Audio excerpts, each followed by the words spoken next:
look into a bandit crew that had been stealing supplies for the rebuilding of Leilon, if I remember correctly. Yeah. And we got halfway there, and there were about 5 zombies that came running at us, followed by 2 at the time adventurers that we thought. We killed the zombies, and then they attempted to the 2 of them kill the 4 of us, which ended very quickly with us killing a lizard folk person, or not lizard folk, but some Yeah. race that is lizard adjacent. Yeah, it was those lizard folk. Oh, okay. And we took the other bandit woman captive. She gave us some intel into where their hideout is. There's apparently like 16 people, and they have a herd of zombies that some nefarious plot is hired them to house these zombies, and in the meantime they're just sustaining their economy and livelihood off of raiding caravans that go by. I and Aislin, what's her name? Aurista. Aurista, that's the one. I and Aurista and I snuck in, saw that, yep, everything she said is pretty much true.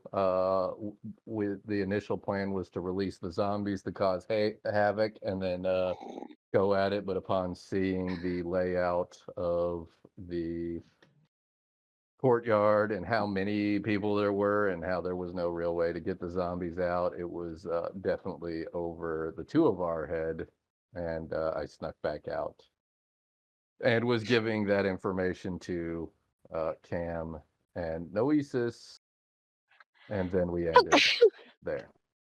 Who definitely were not torturing any prisoners in any way. Or making disgusting looking sandwiches. So Correct. pretty Those were good. masterpieces. Pretty good recap.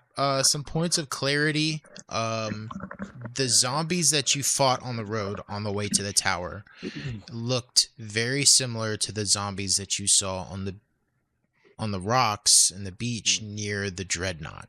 They were covered in bird feces, like dried bird poop. Right. So same types of zombies. So there's some connection there. When you captured the other bandit, Ailin Windcoat, she gave you a generic layout of the complex known as Iniarv's Tower. It's actually 3 separate towers and a courtyard in between them. The group that has taken over and is using Iniarv's Tower as a base is called the Chimera Crew. And Ailin told you that their leader is Riga Swan. And she has an actual chimera as a pet. Also something about priests of Merkel. Yep, they were. Yeah, the Chimera Crew was hired by the priests of Merkel to watch over the undead in the ruins, but nobody knows where the priests operate or what they plan to do with the undead. Ailin also lets you know that the group of zombies that they were chasing had escaped from a broken wall in the main tower, and you saw this when you were infiltrating Roderick. Right. Yeah, I think your plan was to get in and possibly release the zombies and let them sort of swarm into the rest of the complex and take out the bandits, and then you could maybe clean up the zombies. But as you said, once you got inside and you took a look around, you realized that wasn't the greatest plan. And so I think where we left off, you retreated back to your base camp. Noesis has created a tower. Noesis and Cam were watching over Ailin. and had attempted to flee. We're working on Stockholm Syndrome, kind of. yeah, she was trying to escape. And I think your goal possibly was to go back to Leilon. I don't think you had quite decided that yet. I'm not sure. Yeah, we had been discussing heading back because we do have more information and the plot has thickened. I believe Noesis had thrown out potential that the town may be involved. So I think that's where our hang up was. We were still discussing that. If it's a good idea to go back, because also we wanted more people. Yeah, we know a dragon. He'd probably help us. If he wants to help you, Also true. you could probably persuade him. He really loves gold. You know, dragons and gold.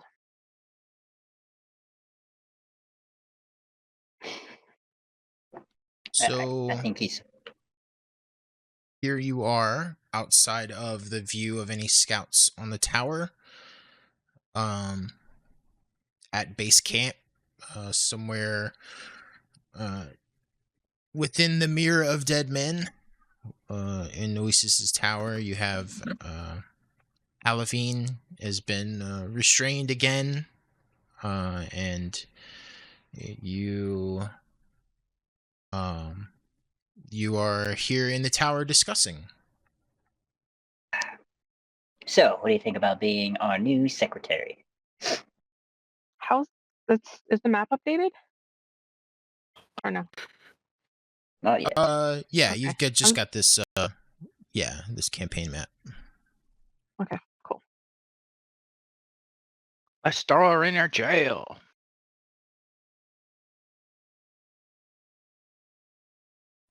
Well, if that is the consensus. Did we choose a secretary? I know we put signs up. The idea we was haven't floated that had interview Alvine yet. is potentially going to be hired as our new secretary. Oh. After a they'd work probationary for free period.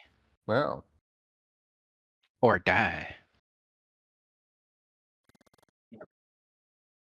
You know that if you hire me as your secretary, I'm just going to escape, so I don't even know what the point is. How can they escape with no legs? Just gonna chain her to the desk. How can I go out So and what- find Yes. huge jobs if I don't have any legs? Only are you one way to again? find out.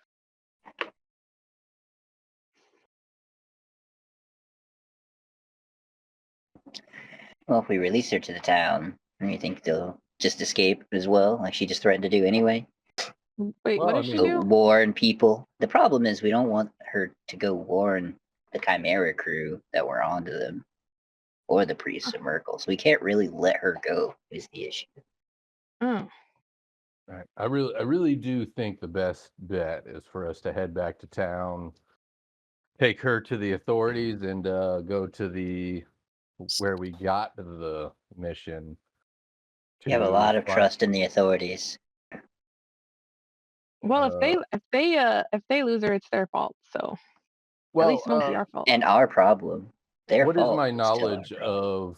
of considering my criminal spy background? What is my knowledge of corruption in Leilon? Can I you do have a reliable and trustworthy contact who acts as my liaison to a network of other criminals. I'm sure there's corrupt individuals throughout who would take advantage of the the fact that it's a town rebuilding. Mm-hmm. Well, I mean, more specifically, the question is among Noesis's concern that the town may be in an agreeable thing to a zombie attack while they're rebuilding. Do I know of any type of conspiracy? It's less about the town being corrupt and more about her getting away. Right. Killer. We should probably kill her. Thank you. I was trying to do that the whole session last time. I mean, at the I mean, end I'm of the just not day, into just I'm killing hearing a people consensus from either. a party that is a new member. You know, I mean, okay. That's how I shut Yes. up the last person, and we got some cool glasses Thank that you, led us evil to their Vash. Thank base. you. So we're getting rewarded every time. All right, Stabber. No, I'm Yeah. kidding. Is there a bounty on this chick? Does We anybody could look to know? see if there's a bounty, but I don't remember there being one. Well, as they're having this discussion, I'm like, I'm going to be outside. Just let me know when y'all want to talk about our next steps forward. And I just kind of walk away. This is our next step. No, I'm just kidding. As he walks out. Let me see. Hold up. I want to see what I got on me. Let me see if there's anything interesting. Poisons. And as Aveline's just listening to us talk about all this and whatever. No, that's Yeah, just terrible. nonchalantly. I do have a poison, guys, I can give her. I guess we go back to town and talk to Vash and Sura about it. So, you know. With Aveline still in tow.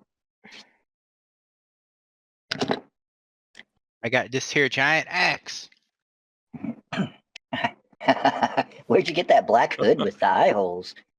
Lead poisoning. I know exactly what to do. Where is she at? Okay, we're gonna take her into like public area, right? I'm gonna give her this wonderful poison that I still have. I've used it before. She's gonna start going crazy, attacking people because she's gonna think they're all mushrooms, and then like the guards can kill her. Yay. Setup. Well, real quick, just for my mental theater, is it still just Cam and Noesis and I at the tower with Aurista? Or are we heading back to town? We're heading then? back. Okay. I'm Yeah. okay with tying her up and heading back to town as we talk.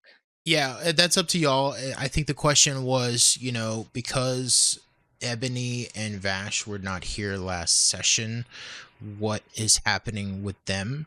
The answer typically when you're not here for a session is that you just fade into the background. You're still with the party, but you just fade into the background. But if you all want to come up with a storyline for why you weren't there, you can feel free to do that. But that's my default.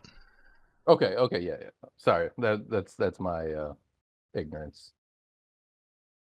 Hey, Gojira, are you hungry? No, no one's gonna answer.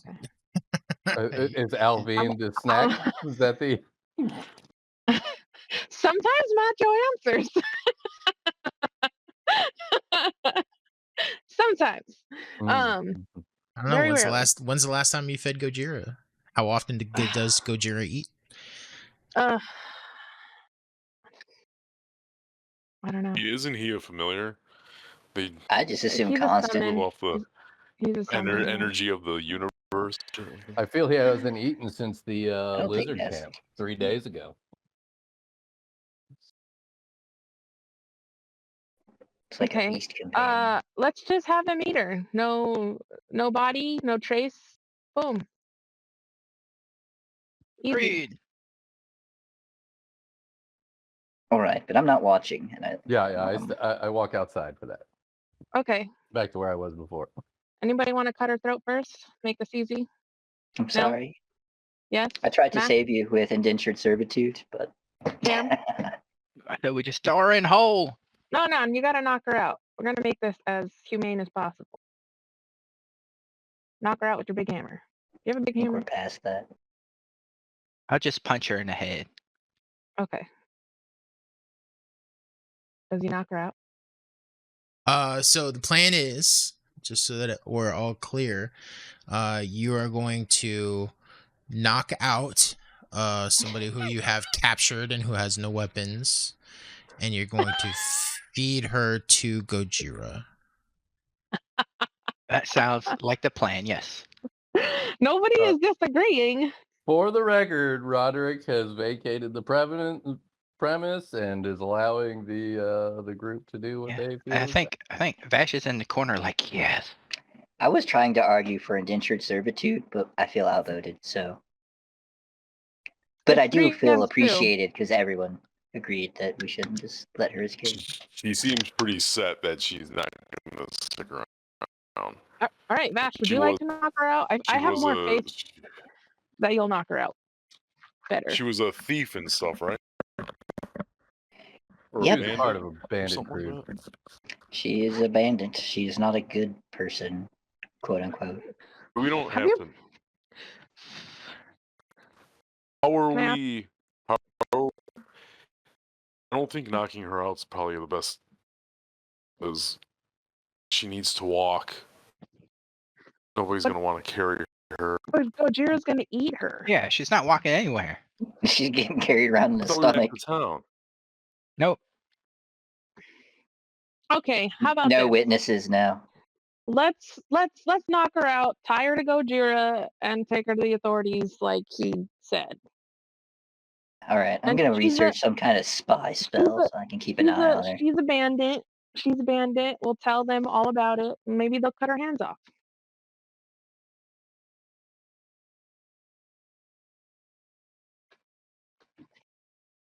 But look We at get another Gojira, look paralyzed so sad situation and on our hungry. hands. I'm just gonna be like, I told you so. All right, I'm just gonna knock her out and tie her to Gojira, and let's go. If he gets hungry, he can eat her anytime on the way. Maybe like just a leg or something, you know?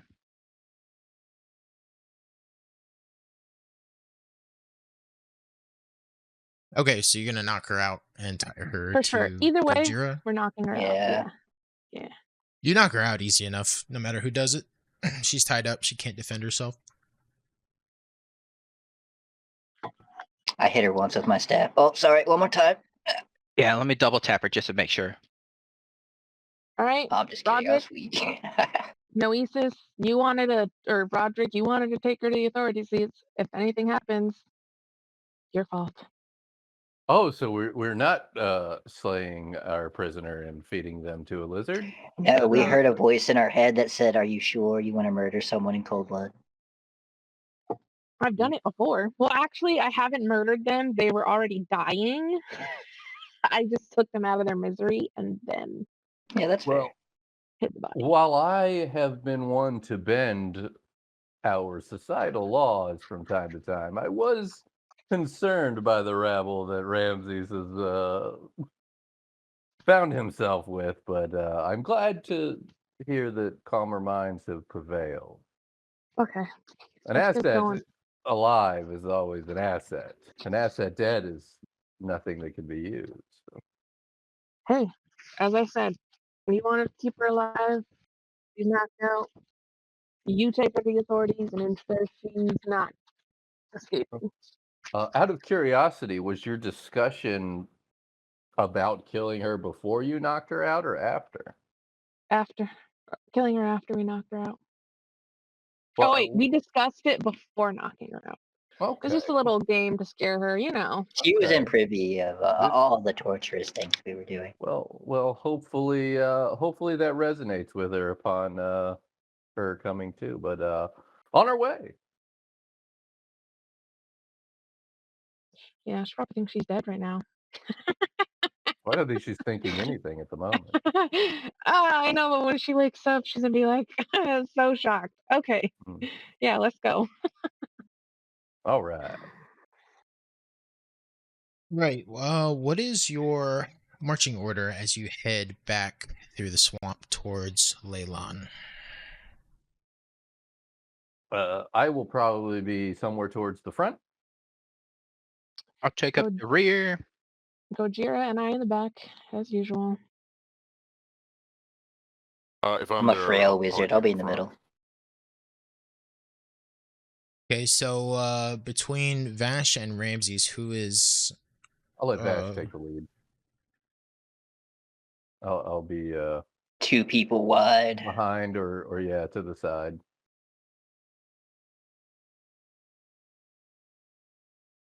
If we're going single file, I'll be behind Vash. If we're 2x2s, I'll be next to him. Okay. Vash, roll a survival check to lead everybody through this swamp and back to Leilon. I'm just gonna see if you get an encounter on your way back.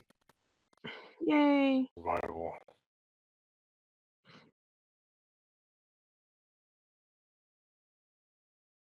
Ooh. The only net 20 of the session today. Fantastic. Finds 50 gold on the road. Woo. No, I'm just kidding. Sorry. Right, yeah, it's just good and goobs. Sounds good to me. Take 50 gold. Well, never mind. Liz, All right. what we are split the odds? We split it. Yay. 10 gold each. Shit. I don't know. You I think guys- Vash I'm in found the it. lead. Is You it a guys have wallet no with a idea name on it? 10 gold each. Woohoo. Also take an inspiration point. Sweet. I'm just kidding. Are you sharing? You know, Sharing what? the gold. I can keep secrets. Wink, wink. Hint, hint. Nudge, nudge. Yeah, Seems kind of like the opposite right now. strip. Huh? You're like gonna tell his secret if he doesn't pay you. Yeah, I can keep secrets. What the hell are you guys talking about? So, guys, I'm gonna look over to Vash. Eat her. 2. Go, Jerry. I was strolling one night. Look over to Vash again. And, you know, Yeah, I happened to at be. Are you sure about this? Are you sure about this? You know, I went. I don't know what you guys are talking about. Give me gold. I also have no idea what they're talking Are you about. trying to blackmail me? Yes. I'm gonna intimidate her. Make a, I believe it's a charisma saving throw.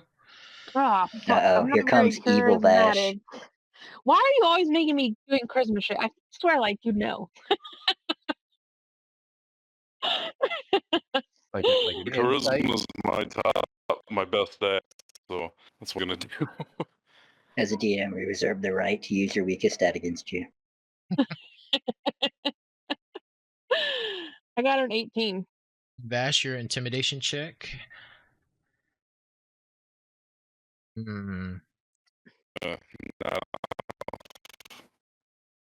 I'll use my inspiration. There you go. Receives it, uses it.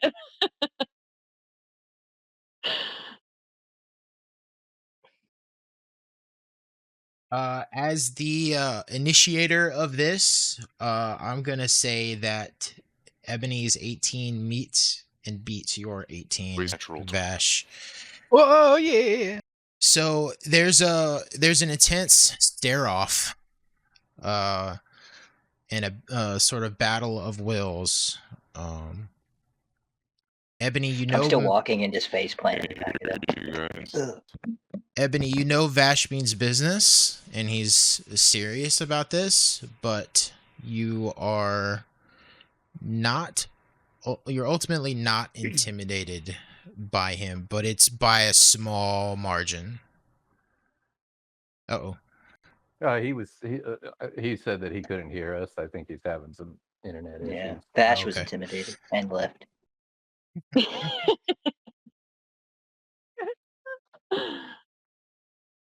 Welcome back. Welcome back.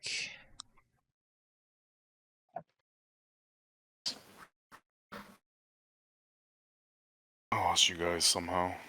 I've been having internet problems for like You sound 2 a lot days. better. Yeah. Oh, thanks. All right, what did I miss? So the result is that you rolled an 18 on intimidation, but Ebony rolled an 18 to resist. So because you're the initiator, her roll meets and beats yours, but it's very close. So Ebony, you can do with that information what you will. Just understand that you're on a very thin margin and probably very thin ice with Vash as far as this situation goes.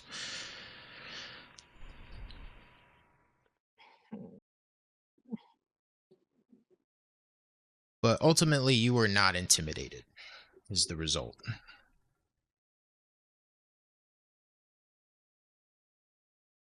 Okay, so I'm gonna smile, a little smirk, a little wink, and look and pat at his face. I'm gonna keep what I saw a secret, but you owe me one. I still don't have any idea what you're talking about. So I owe you nothing.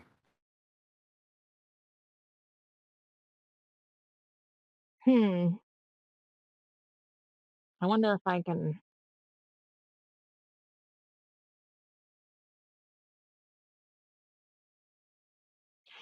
I'm gonna. I don't. Are you wearing armor? I'm gonna grab his armor and pull him down. I saw what you were hiding. That item Boy, in your you hand. gotta be pretty strong. Well, do you want me to yell it out loud? Like, is all of this like happening like right in front of me right here? Is this? No, you were in the back. Yeah. What you Yeah. No, do? I was in the front. I was in the front, like right next Front? to you. Yeah, Roderick's Not in the you, front. Ebony. Yeah. So yes, Roderick, you see all this happen. Ebony is running up to Vash to grapple with him. Ebony, if you're actually gonna grab his armor, I'm sure Vash is gonna resist. So Ebony, Wow. roll for a grapple attack. Roll athletics. Grapple attack. Roll athletics, Ebony, and Vash. You can roll either athletics or acrobatics, your choice. That's a nat 20. Oh my!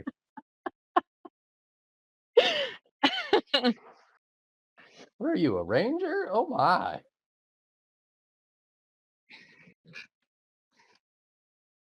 It was because he wasn't expecting it.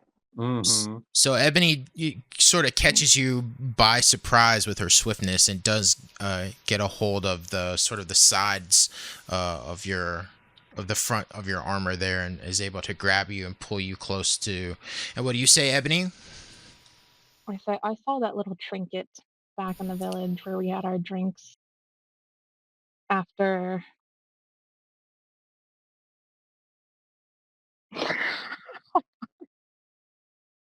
After. Oh my god, this is horrible. When you were spying After on me? Ramses died.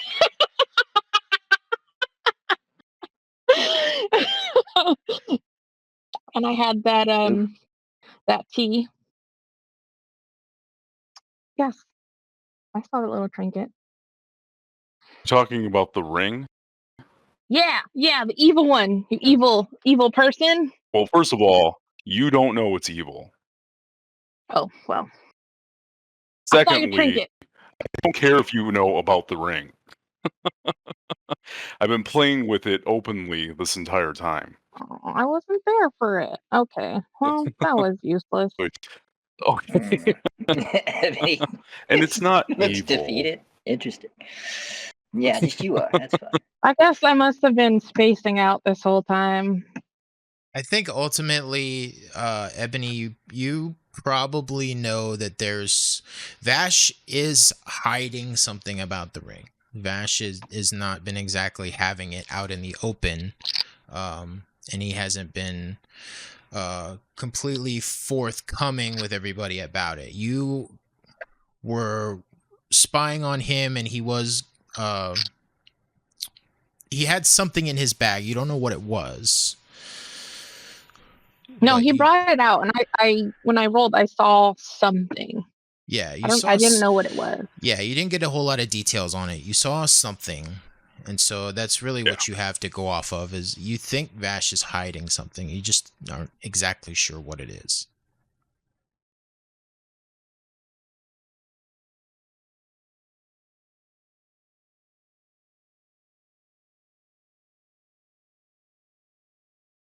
All I'm saying is you owe me one, Vash. What?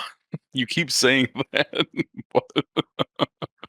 I'm not hiding anything. Well, That's not either of them. That did sound evil as hell.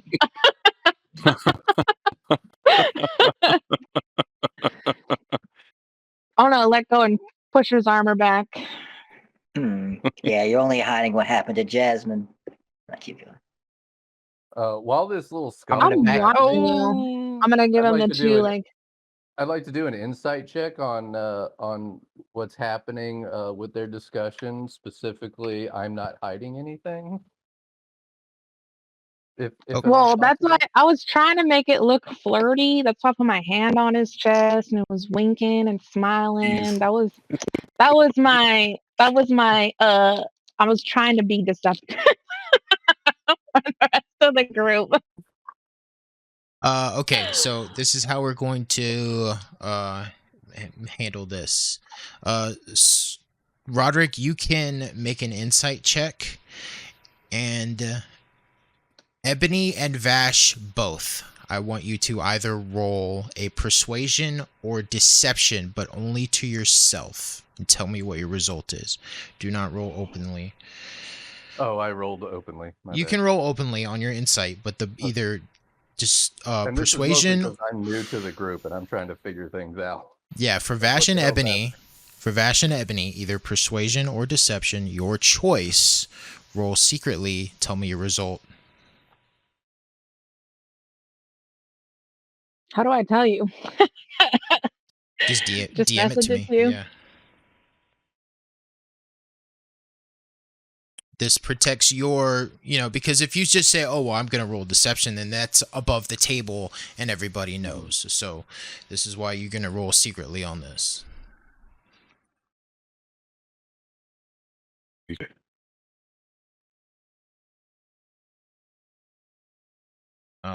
And I believe you can do this in the app as well. Yeah, I if think you- it says I if think you it says to show the DM Mhm. only. Right. I just put self.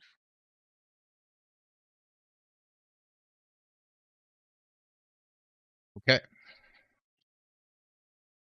Also, Ebony, tell just me only whether you rolled persuasion or deception.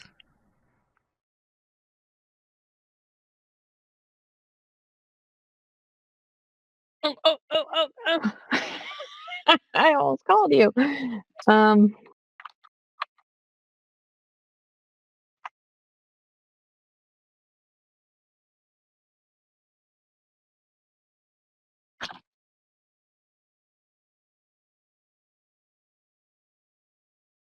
Okay.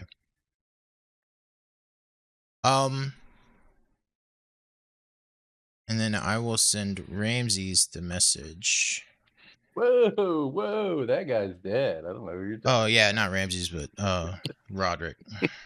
I mean, it's the R's. I understand. Same letter,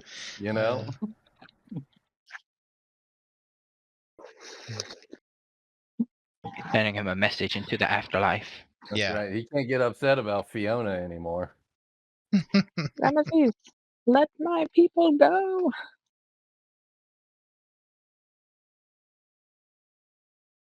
All right.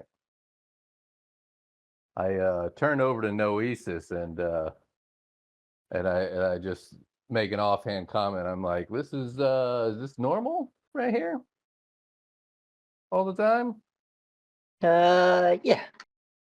Okay. It's just seen the time that Ebony got sprayed with all this green stuff. Vash got sprayed too. It was hilarious. Yeah. Yeah. I think Or I the might be a cream little pie- green still. Or the cream I'm pie pretty sure the same festival. kind of conversation was happening like right now. Yeah. Were you there Oh for yeah, the the cream pie pie festival? monster. I think he was there. I think that's how we got introduced to him.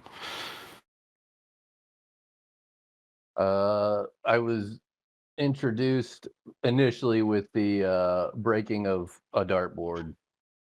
I don't know that y'all were fighting that I recall, but maybe. But okay, I'm just carrying on. Roderick was introduced with the dartboard. Roderick, that's right. Ramses Mhm. was introduced in the bandit lair. I'm gonna hop back on Gojira and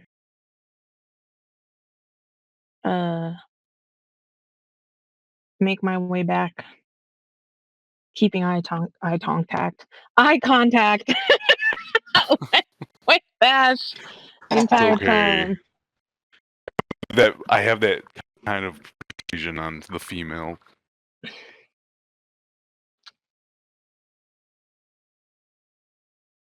Eye contact, not eye contact. My eyes are up here. I know what you were staring at when you were spying on me. I'm just gonna give him like a face. Uh-huh. Take it all you want. Ham, what have you been doing this whole time? I've been watching them and giggling. I'm like, yeah, I thought I was the chaotic one. Is that how, no, you have to say that now. You have to use that voice the entire time now, Mac. Done deal. Interesting. So, you all make it back to Leilon as night falls.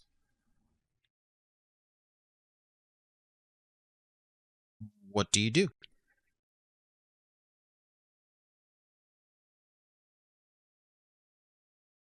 Collapse into a heap on my bed. Nighttime. We've been walking all day. I'm gonna hand the prisoner to Rod. Be like, here you go. Here's your responsibility now. Yeah, we do need to As- go to the bounty board place for that.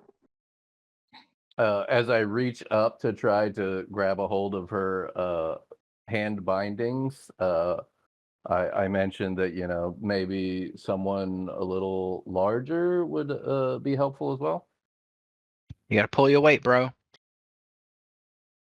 Gojira As I wave at you and walk towards the manor. Gojira just does like this, like a dog, like body shake, a very light one, just to like get her off. I'll help him. Oh, much appreciated. How very Thank you. unevil of you. Thank you, sir.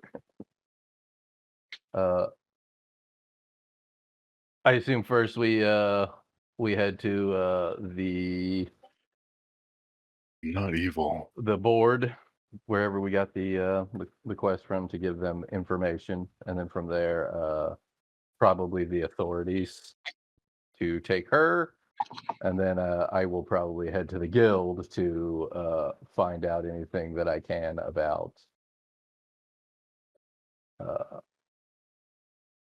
the priest of Merkel. Anything So, more. okay, so at this time of night, the town council have all retired to their homes. You know that Sergeant Yoram, the leader of the guards here in Leilon, the sort of the police or guard headquarters is the first floor of Thalavar's tower. That's where I head then. Okay, yeah, it's a winding pathway that leads up to the base of the tower, which is still in phases of construction, almost complete. Only the uppermost floor remains to be built. There's a singular large door on the outside of the tower. And so this is his sleep. Sorry, I know you were explaining. This is his sleeping arrangement, or this is where the prison is.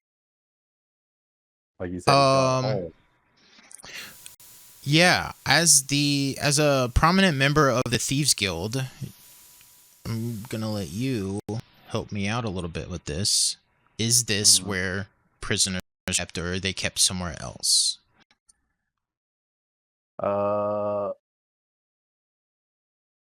And you said that it's like a large, like castle-like structure. Yeah, it's a wizard's tower in the center of town. The gulag. I doubt that that's where they would keep prisoners. Do we have the? Oh, okay, there we go. There's the town. Depends on your frame of mind. And this is Thalinor's tower. Thalavar's tower. Yeah. Thalinor's tower. Yeah. The first level, the first floor of this tower, you know, it's like the guards' headquarters, and then the guards from their headquarters, they go to different posts throughout the city, but this is where they're headquartered, and those who don't have homes can sleep here in the tower. I would imagine that they would have probably a few holding cells there, but not the primary prison, because with a prison comes noise 24/7. But I imagine they would have like a couple holding cells there. Sure. Yeah, that sounds good. So you knock on the door, and the individual that appears before you is who you know to be Sergeant Yoram. Good day, Sergeant. Long time no see. Haven't seen you at the gaming hall recently. As I give him a knowing wink. Yeah. He's got these very heavy bags under his eyes, and his eyes are a little bloodshot, and he looks up to the sky and just says, "Roderick, it's not day at all. It's very late at night." Yes, Sergeant. But I have seen you many a time up at these hours, having lots of fun. But let's get straight to business. I've been with the Silverhand Company for my first mission, and we've been looking into the disturbances from this quest that we were given. And I have brought forth this young lady who we have bound. She is with the Chimera crew, the bandits that have been robbing many of the caravans coming through with supplies for rebuilding our illustrious town.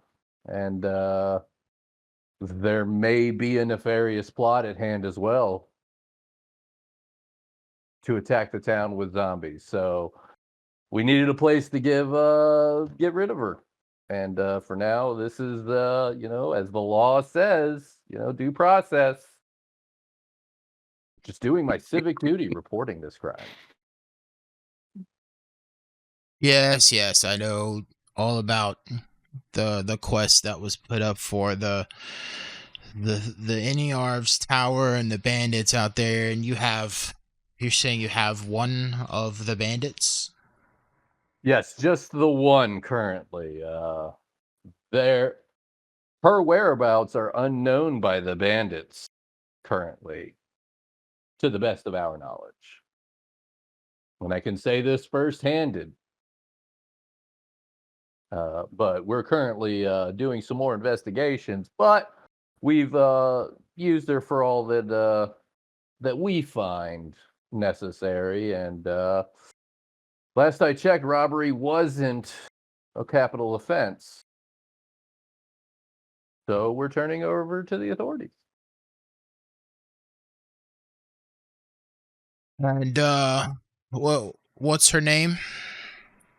Her name would be Alvine. I have nothing more than that currently. He sort of ducks his head behind the heavy door, and he calls for somebody to come and assist him. And then he leans back out to you and says, "All right, we'll start processing her into a holding cell.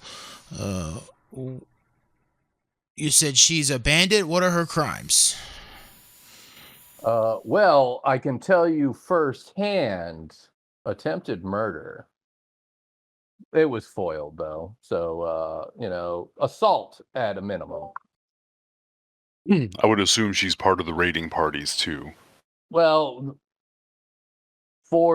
as my understanding, if it's not witnessed, we can't really vouch for that. But she has admitted to being part of the party, so yes, as my fearless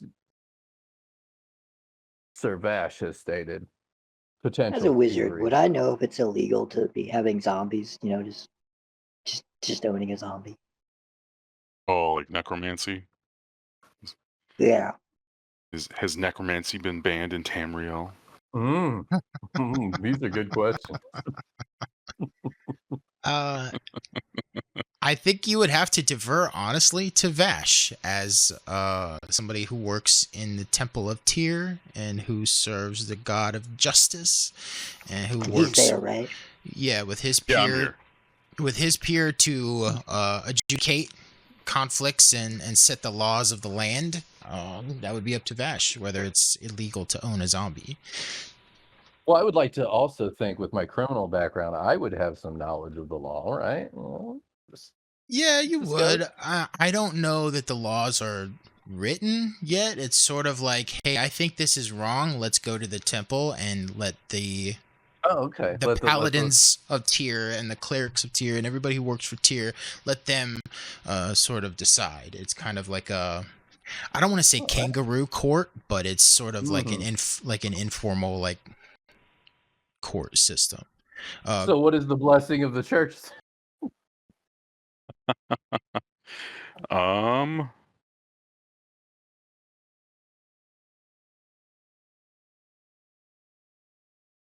I say that necromancy is probably frowned upon, but not outright banned. Good. Oh, good for her too, I guess.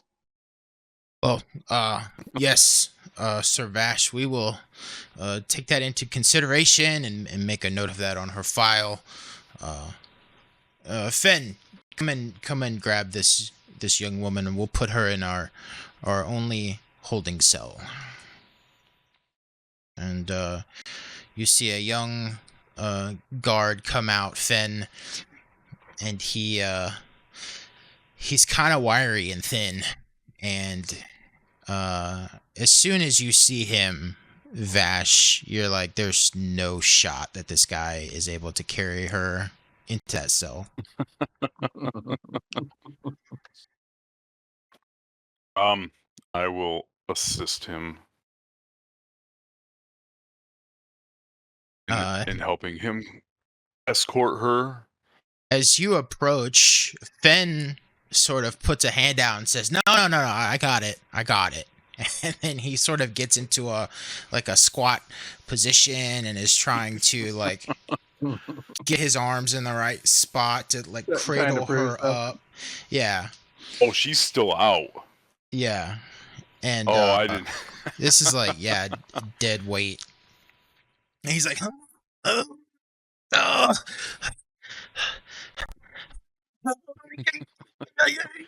Lift with your legs. What was that sergeant's name again? Poor Yoram. kid. Sergeant Yoram? Yoram. Yeah. Uh. Come on, lad. Let Sir Vash help you out. And he's sort of, he's on like a knee, like taking a breath, and you sort of just see him turn and look at you over his shoulder with just the most pitiful look on his face, and then he steps away and allows you to assist. Okay. As Vash is walking off. What's his name? Ben. Fen? Ben, F-E-N. Fen. All right. Lead the way, Fen.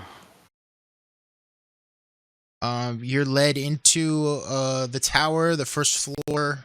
You've seen this before. You've been in here before, but it's sort of just some sleeping arrangements in a large open room. They've sort of moved some tables and benches down as like a staging area, and there's some other offshoot rooms sort of all the way around the outer edges. And Fen sort of is at the front. You're at the back, Vash, and he leads you to just an open alcove. And what's interesting to you about this is that there are no bars or doors on this alcove. And you both drop Alavine into the alcove where there's a simple bedroll there for her to sleep on, and then you leave the alcove. Still no sign of a door or a gate or bars or anything that would physically keep her there. Fen, been here quite a few times, but why does this place not have bars or a door? Good question, sire. That's one of the first questions that I asked when I got here, but this is the wizard's tower, and it's a very powerful wizard that lives here and works here, and he creates magical bars. If you'll wait a few minutes, Sergeant Dorm will go get him, and then he will do what he has to do. And at this point, Sergeant Yoram, you see, has already gone upstairs. You see sort of the backs of his heels as he moves upstairs.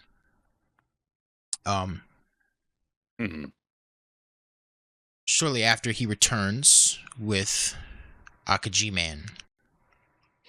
Akaji Man! Oh, Yes. Akaji Man. Long time no no idea who that see. is. Akaji Man.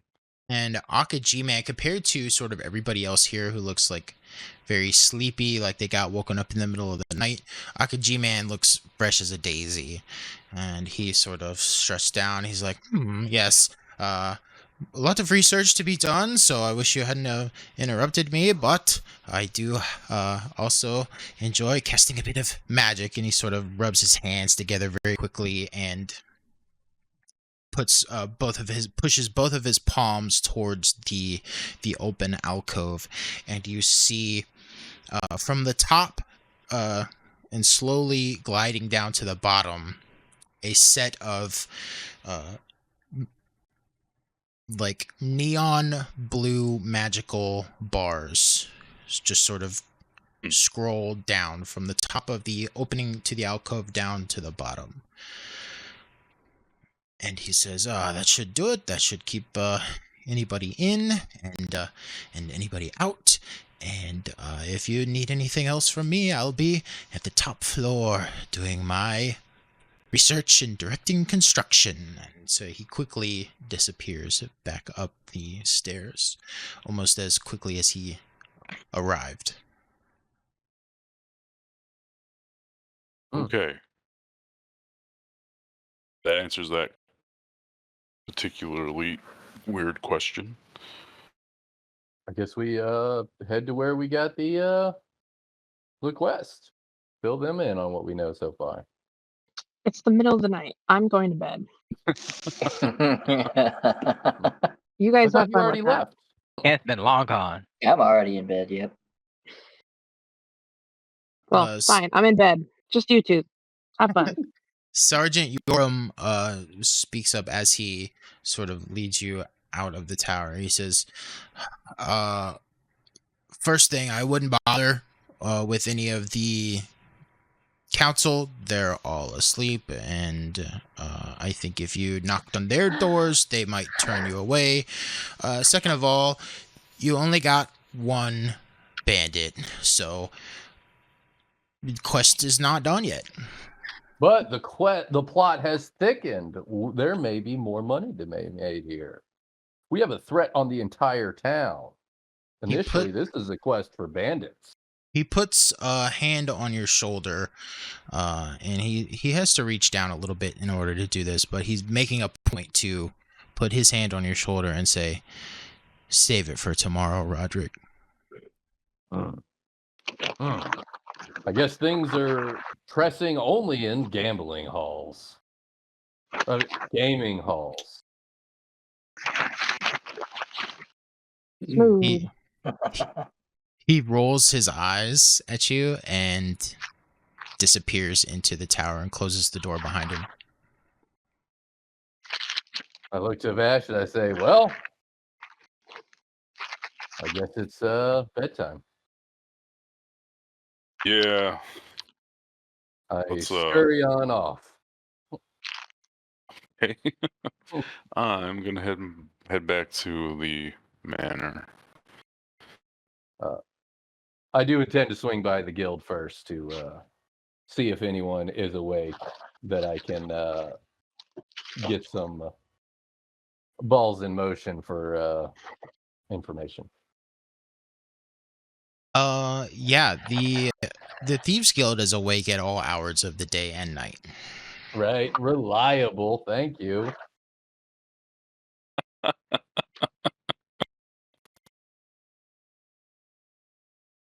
So, yeah, where are you going?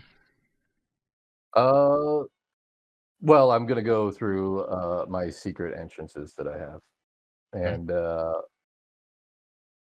with the intent of looking into this Priests of Merkel, which I'm hazy on what I know that was brought up during Ramsey's time, but also it wasn't last week, so I don't remember anything. Right. And I want to see what I can know about this Chimera crew, any weaknesses or any exploitation, especially for the area that it's in. Okay. If Give anything's me done like that. give me a second. I'm having some technical difficulties.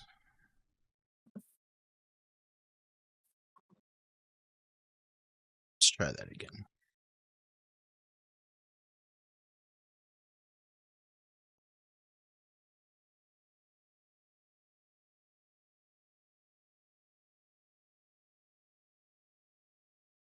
Okay. My apologies. I was distracted. Can you say again who you're going to see and what you're looking for? Well, I was going to go in through my secret entrance and not Sovereign. I know that there was an individual that was in there, and I didn't take notes, but I know she was like basically the messenger of the Thieves Guild, and the one that I brought research to. Ooh, actually, I do have that in my notes. Hold on. Her name was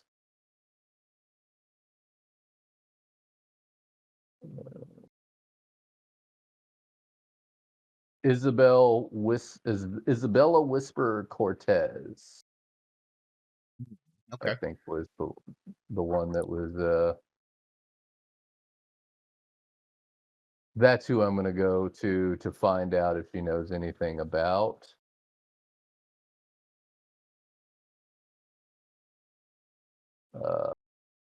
Priest of Merkel. Sorry, I was reading and talking, which meant I wasn't talking.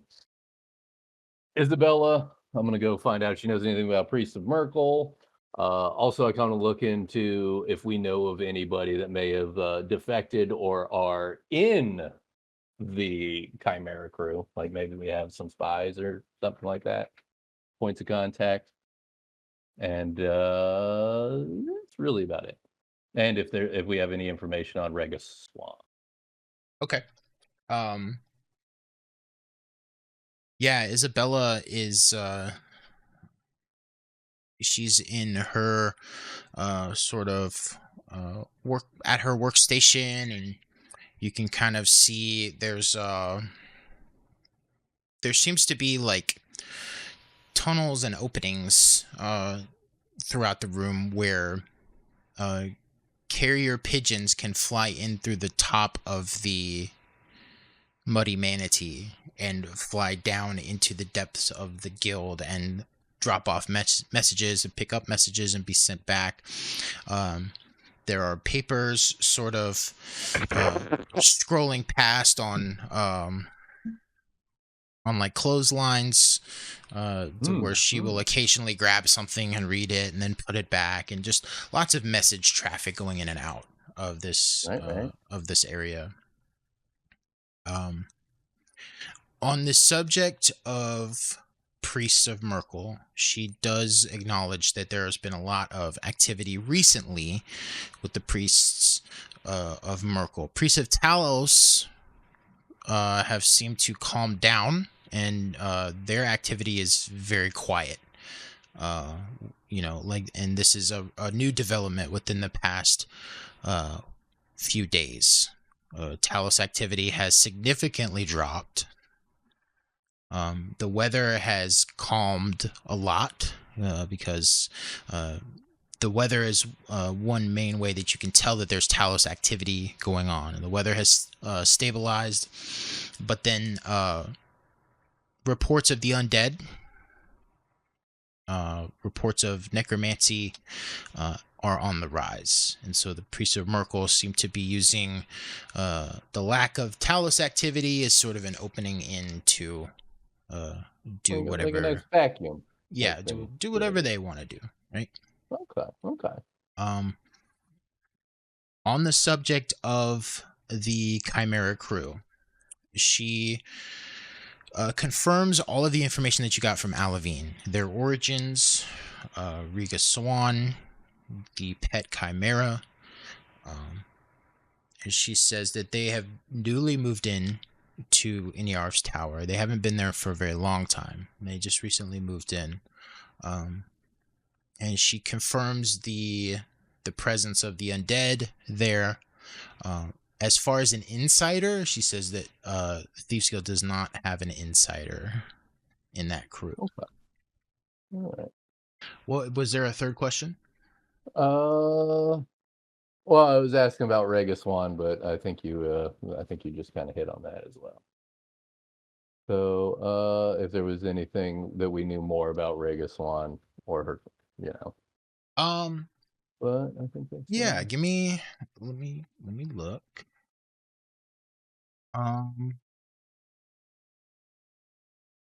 Rega was orphaned at an early age and raised by brigands. Yeah. The Chimera's name is Ashbreath. She quickly rose to power within the group because of her relationship with the Chimera. Okay. And also Ashbreath, all one word or two words? all one word. Oh, okay.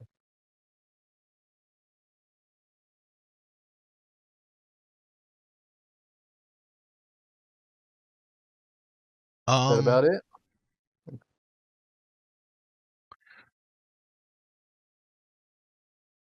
Rega knows thieves can't.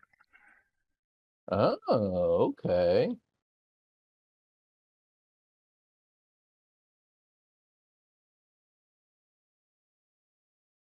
Interesting. Going off my memory, did I see any writings when I was in and around the fort written in Thieves' Cant or anything like that? No, anything that you would have found with that on it would have been very close to her, and you did not get that close to her. You sort of opened the hatch, looked down on top of her. You saw the silhouette of a chimera. You possibly saw her in there as well, but you didn't go any further with that. So Right. Okay.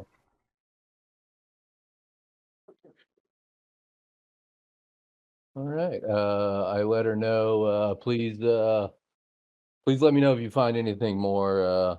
Currently on a mission, and there are quite a few of them, and not sure what the group's company's gonna want to do, but I assume we'll be attacking there at some point in the future. Because quest. she nods her head, and she says, any interesting messages that she gets regarding that topic, she will make note of or put to the side for you. Okay, excellent.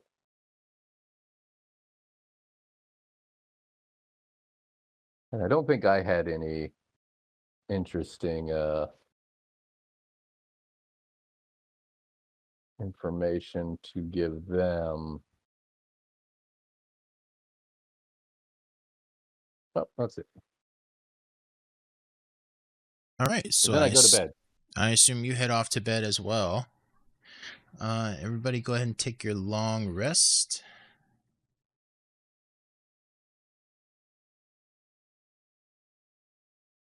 All right.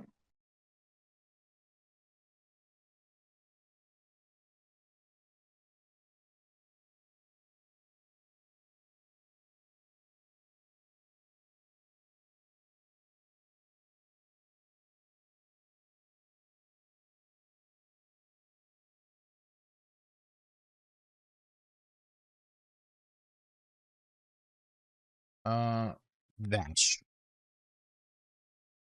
Yes. You are standing outside of a house.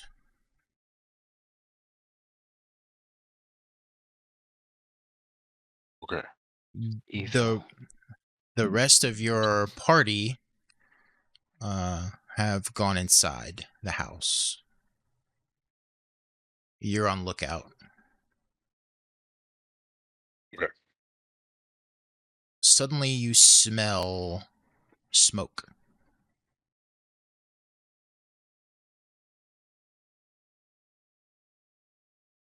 I tell where it's coming from. It seems like it's coming from within the house. Oh.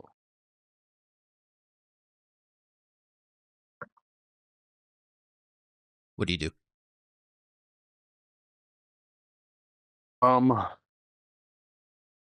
Is it our house? Is it the manor?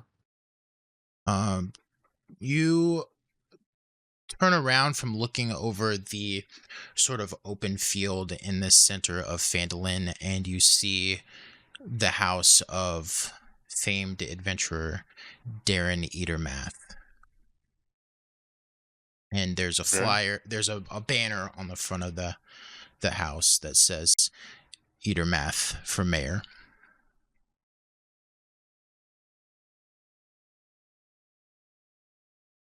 And it smells like the smoke's coming from in this house. Mm-hmm. As you turn around, you can start to see black smoke pouring from the windows. Pam and Elianis are inside. Oh, jeez. All right, I'm gonna check the door, and then if it seems safe, I'm gonna try and open the door. The fire hasn't reached to the front of the building yet, or to the entrance, so the doorknob's not hot and it's not locked, so you can easily get inside. Once you do, it's kind of hard to see, just thick smoke everywhere.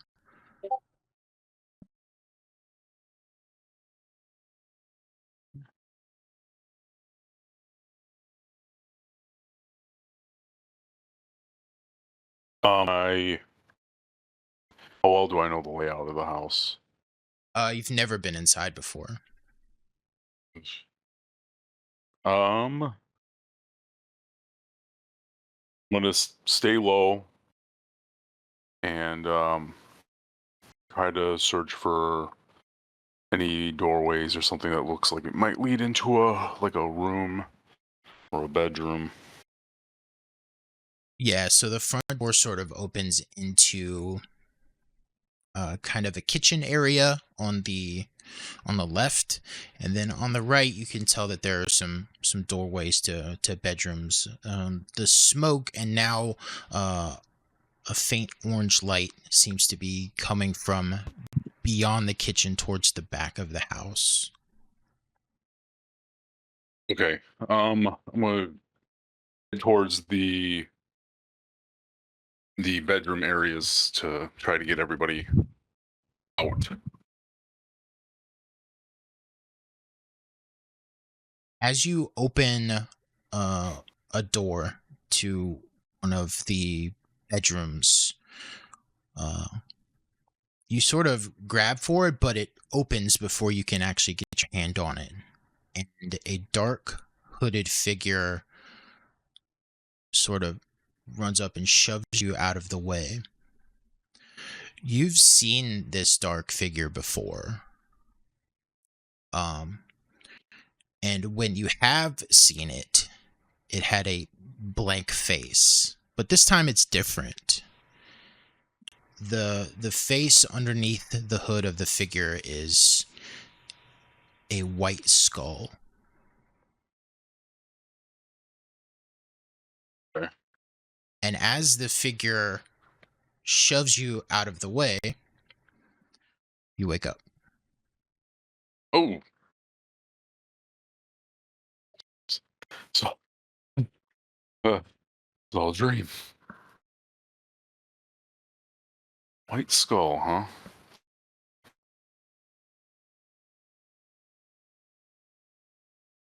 Yeah, a recurring dream for you. Typically, you see these blank faces. Not Elianis or Cam, some mysterious third party. And their faces typically are blank underneath their black hoods, but this time it's different. It was a white skull that you saw underneath the hood. And the rest of you wake up as well.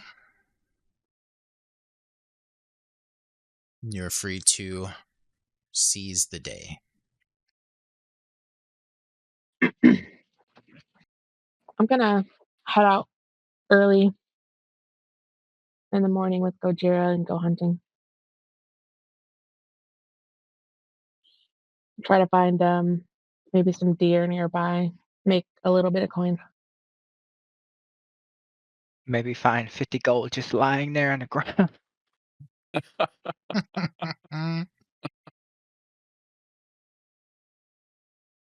Make a nature check.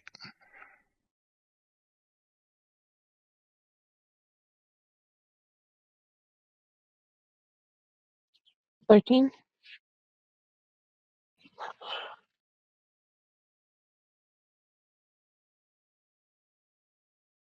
Yeah, on a 13, it takes you a few hours, but you do find a medium-sized deer. Kind of, your vision is sort of looking in between a few trees, and you see this deer in sort of a small opening in the trees.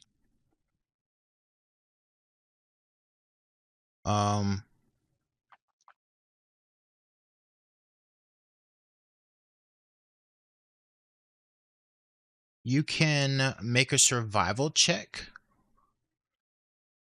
to take a shot now, or you can make a stealth check to try to get a little bit closer.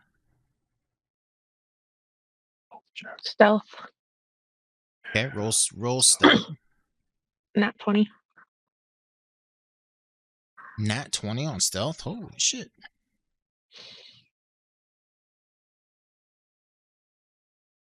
If you feel good about your distance now, You can take a shot. Like an attack? Yeah, roll a survival check. An 11. The shot goes wide. And you can take one more shot before the deer is out of your sight. But you've lost the advantage of stealth here.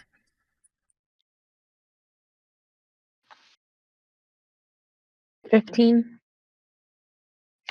The shot, the second shot hits square to where the deer was, but it has seen you and has sort of made a hop to the right, and you missed, and the deer is gone.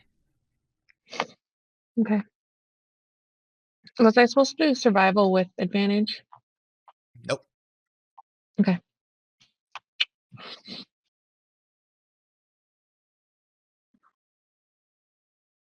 I'm just gonna look down and sigh. And like, what is wrong with me? Gojira looks up at you and just goes, just like huffs a breath out.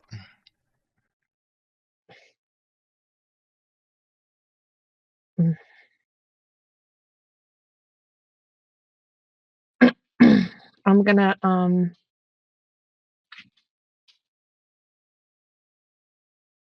just tell him to go after the deer. You know, he can fly and whatnot. I just wanted to, and he can eat it. Whatever Gojira catches is his. How long do you stay out and wait for him to come back?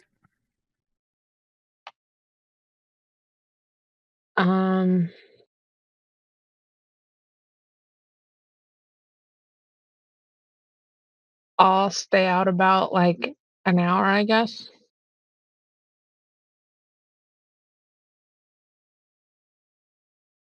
Okay. Meanwhile, Cam, what are you doing?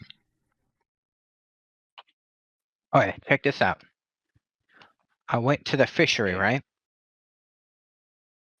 And I'm Yep. inventing this new thing. I got a spear-like apparatus. Almost like I'm spearfishing, right? Get me? Mhm. Follow me? Yeah. But I have attached a 200-foot rope. So I'm doing long distance spearfishing.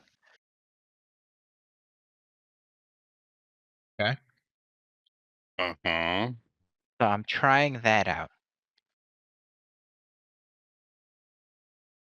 So I stand at the fishery docks and then I just hurl this spear as far as I can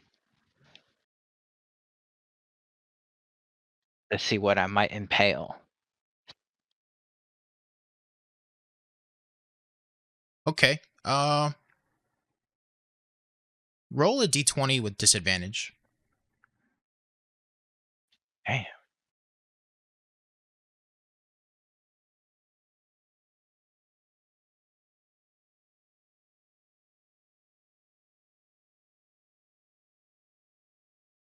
But how do I make it a disadvantage? I guess I just roll it twice and just take the lowest. Yeah.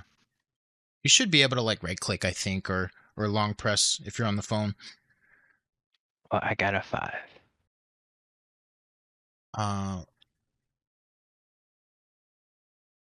As you throw your modified grappling spear, like fishing spear, what is the tip of this thing made out of? Your guess is as good as mine. I probably just grabbed a pole, so it's probably not even sharp. You just used your fishing pole. You know what? Yes. Okay. Attached to a rope, and you're just throwing it at fish. Well, I don't know what I'm throwing at because it's so far away. But I'm Yeah. assuming fish. Yes. Yeah. Well, whatever you can get in the water. and you throw it out, and it glides into the water pretty smoothly.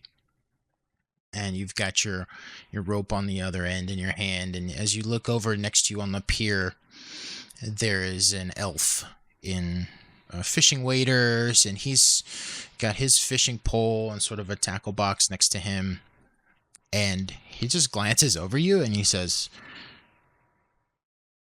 what kind of fishing is that you're doing? Then I glance at him as his get up, and I look at him and I go, "Go!"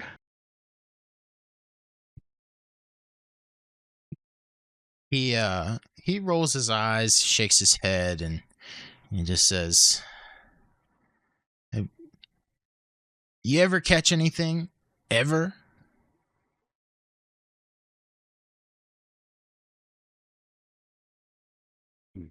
What does it look like I'm trying to find? Trying to catch the fish, man. Do you regale him with your story of the biggest fish you ever caught?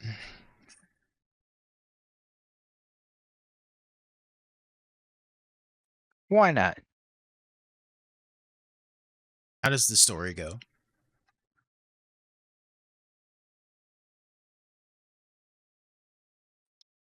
Did I catch anything today? Did you catch anything today?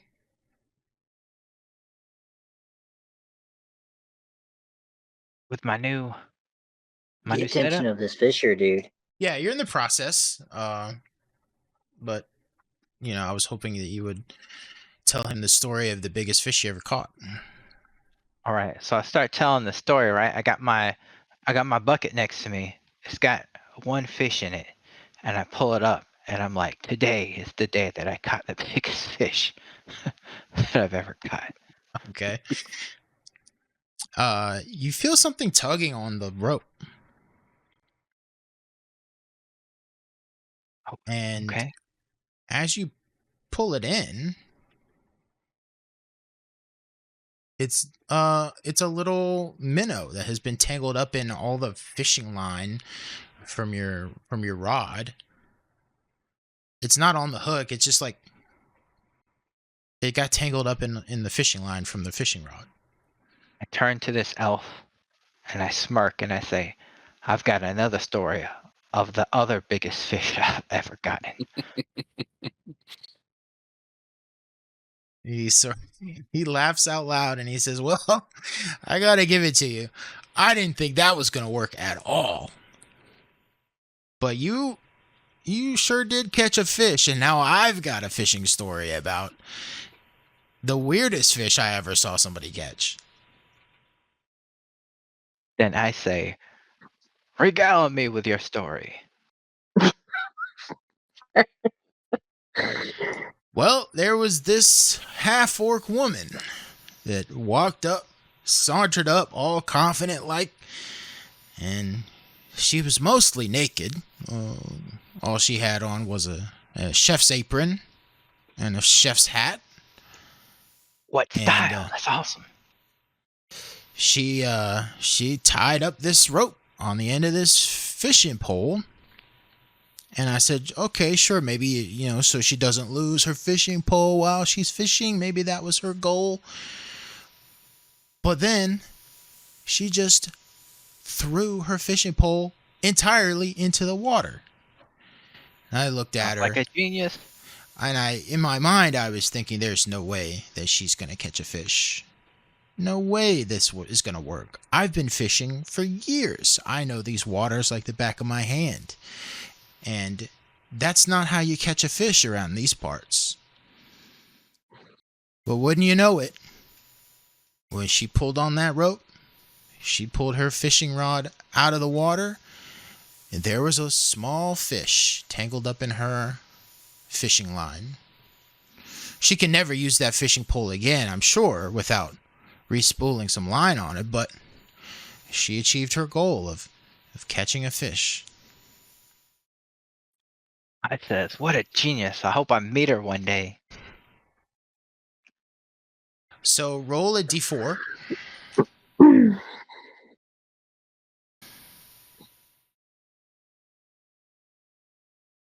Got a 2. You got a 2-pound fish.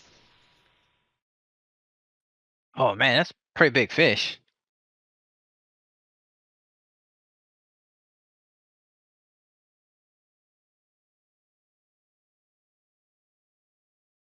And your fishing pole is no longer usable. At least not until you get it repaired.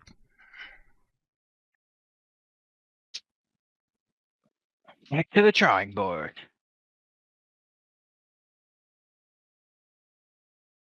All right. Noesis, what are you doing first thing in the morning?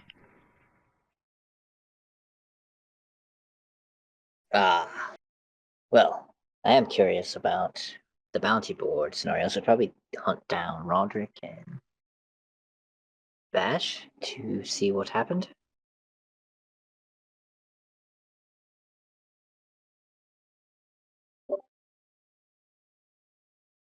Who do you go to first? Vash, we're in the same building. Yeah, I mean, makes sense. Vash, what do your quarters look like as Noesis approaches your door to knock? It's very basic. Bed, place for clothes, a rack for my armor.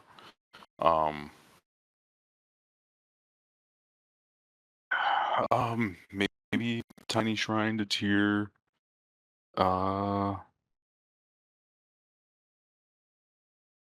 Window for natural light. Nothing special. I don't spend a lot of time in here. All right. Table with a couple of chairs. You hear a knock at your door. Oh, I wonder who that could be. Enter. It is Noesis. Oh, good morning. Good morning. Have you? I was curious about the goings on last night with Roderick. Did you get Aislin to carry it away? Aberlevine?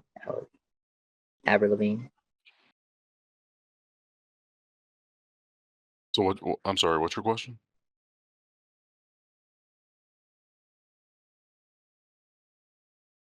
How did the putting away the prisoner go yesterday? Did we find out any more about the bounty board? No. The bounty still stands. We have to actually finish the job. The jail was very unique. It's a magical cell. Akaji man casts the bars and I think the walls. And she was still unconscious when we admitted her. But yeah, we have to go back and clear out the rest of the bandits. So I hope everybody's ready. And we told them about the Chimera crew not only stealing materials, but also hoarding undead to unleash upon the world for some reason because of the Merkle people. Yeah. And they just seemed okay with that?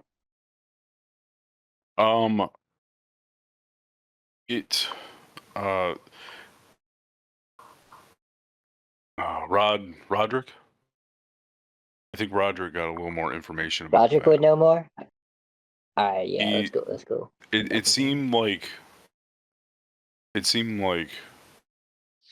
oh, was I there for that? Or did he go somewhere else? No, you were there. You asked Sergeant Yoram, and you expressed your intent to go find some of the town council to relay a lot of that information. Right. But the sergeant recommended that you just wait until the morning because everybody was asleep. Yeah. Roderick went separately to the Thieves Guild by himself to find the information that he did. Okay. No, yeah, never mind. I didn't hear that part. Roderick went off to get information on his own, so maybe he knows more about what we're actually dealing with this person and her pet chimera. Jesus. Interesting.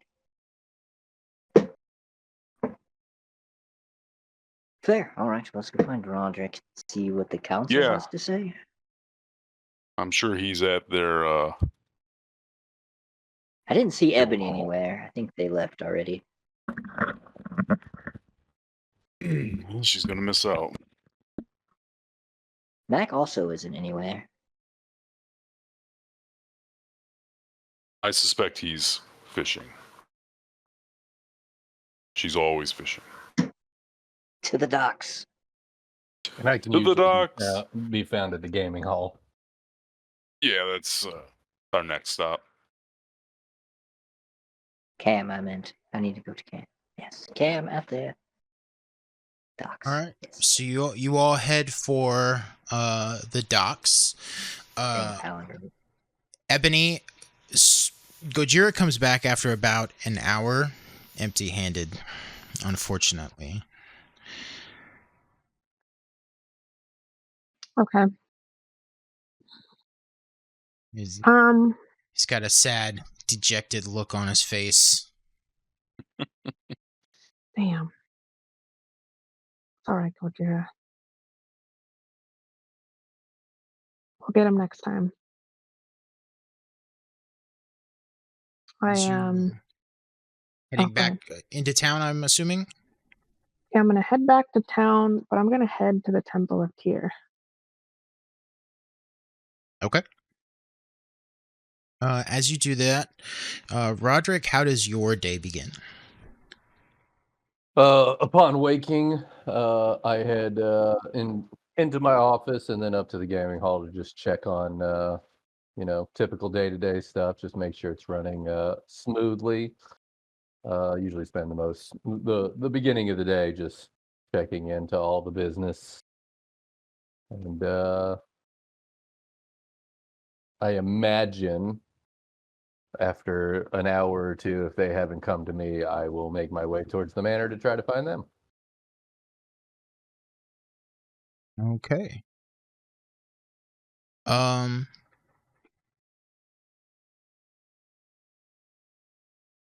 Noesis and Vash, you see Cam on the docks. And Cam, your fishing venture is over. Yeah, I assume you're packing up your broken fishing pole, putting away your rope. Yeah, your fishing pole broken. Concert. So the both of you, Noesis and Vash, you see this as you walk onto the docks. You also see another elven fisher. They're behind me, right? I don't see them. Yeah, you haven't seen them yet. Yeah. You're sort of looking down at the fishing pole. I look to my my new elf friend. I said, "Hey, do you feel that? Do you feel some kind of evil presence coming upon us?"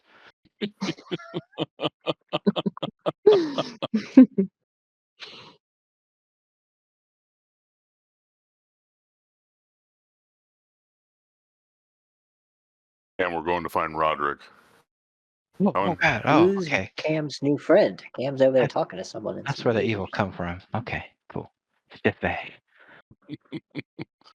The elf at this point has learned to ignore most of what Cam says, especially after being insulted and then seeing Cam actually catch a fish. Like, the elf doesn't know how to feel, so he's just gonna stay quiet and stay out of it. And I wave at him as we go. All right, buddy. I'll see you next time. He continues fishing.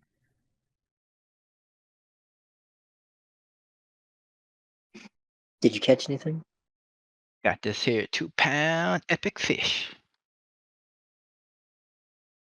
Oh, you could You can totally see make a it. You fish stick out of that. can see it flopping around in my apron, in my front pouch. That a fish in your kid, or are you just happy to see us? Both. Nice. Vash and Oasis Yes. make a perception check. Perception.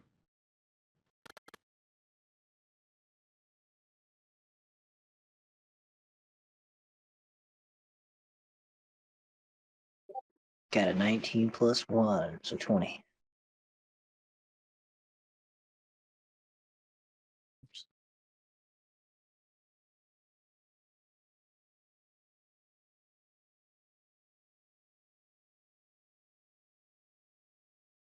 That's perception.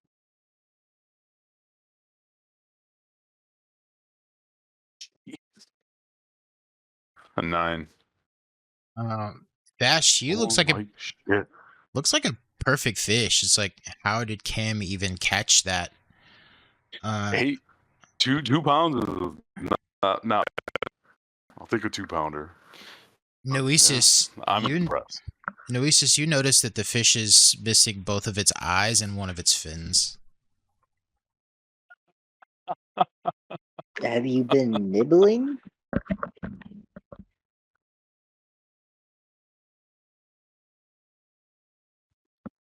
I don't know what you mean.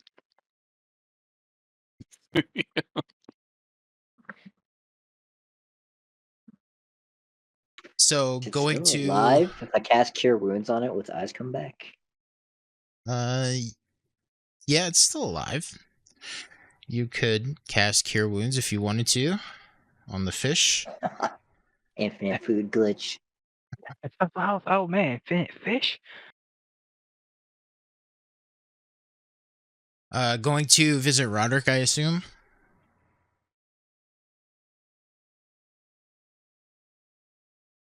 Yes. Okay.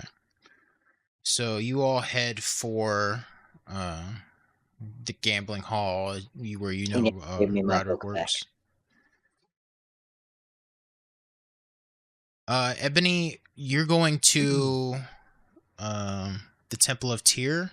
What are you looking for Mhm. there? I want to speak to the priest there.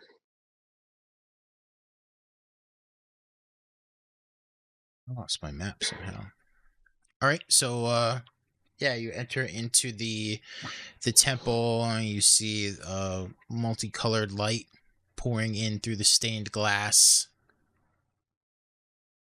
and you see a dwarf in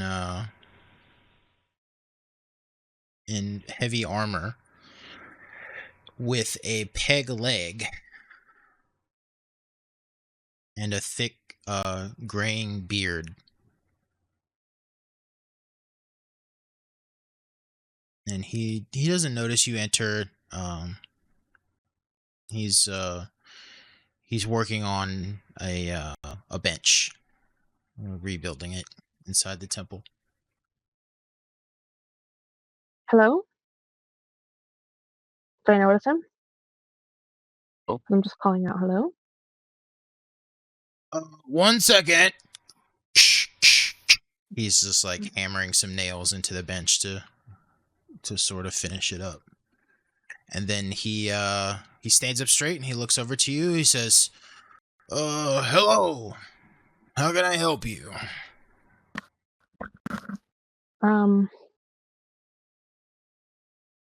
Do you give blessings here?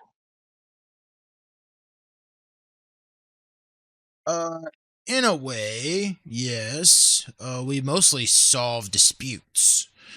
But what sort of blessing are you looking for?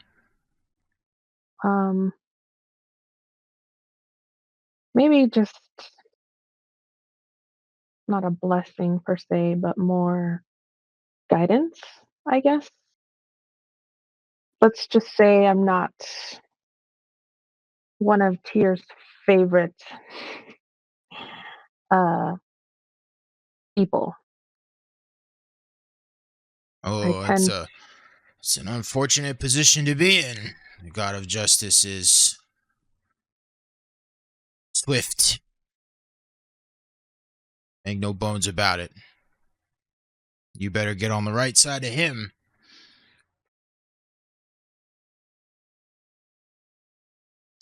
Yeah. Yeah, I hear he has a blind spot on the left side. Oh, sorry.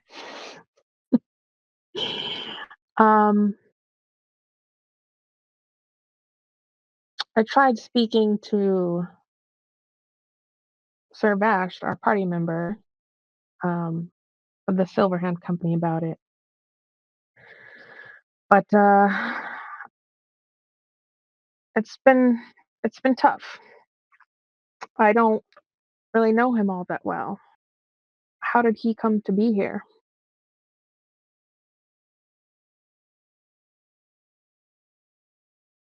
Well, I was under the impression that you were coming here for a blessing, not to investigate one of my people. What really brings you here?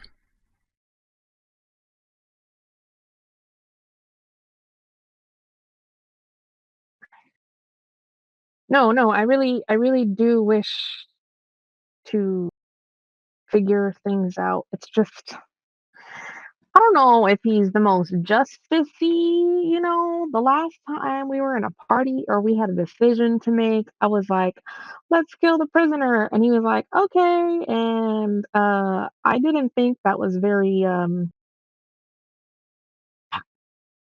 Paladin teary of him. Oh, So snap. I'd rather seek advice from someone else.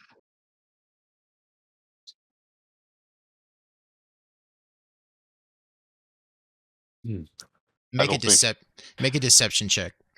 I don't think you're helping your case when you're the one that brought up killing the prisoner. That's why I said I'm seeking guidance, okay?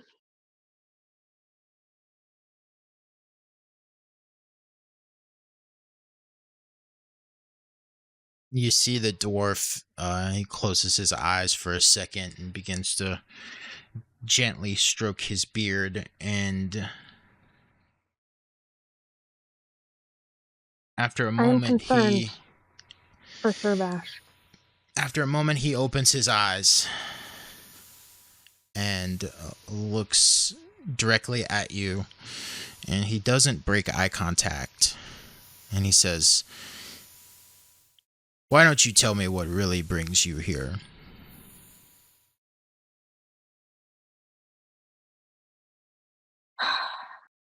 Fine, look. Vash is hiding something, and I know it. I'm just trying to figure this shit out.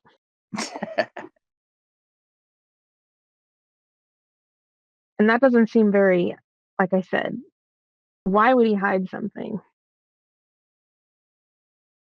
I think you need to speak to him about it. I don't trust him. Easily.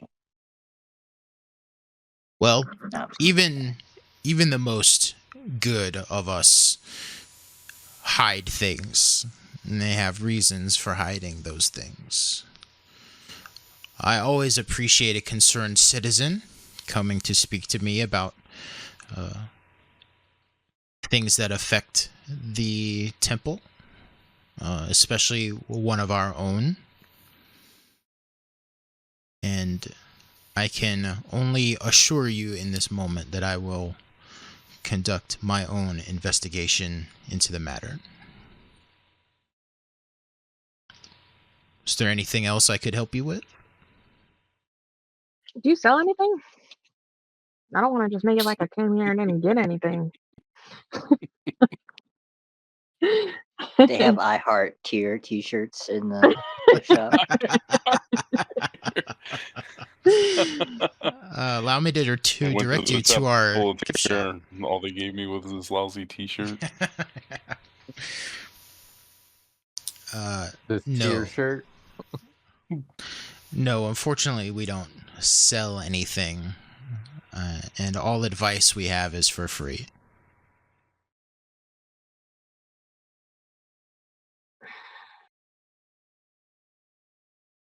Damn. I suck at investigating.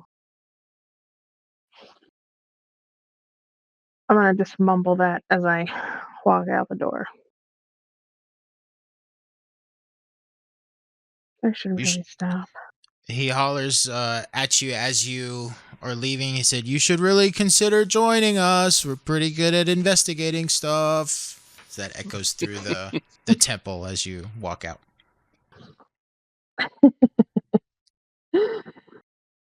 Um,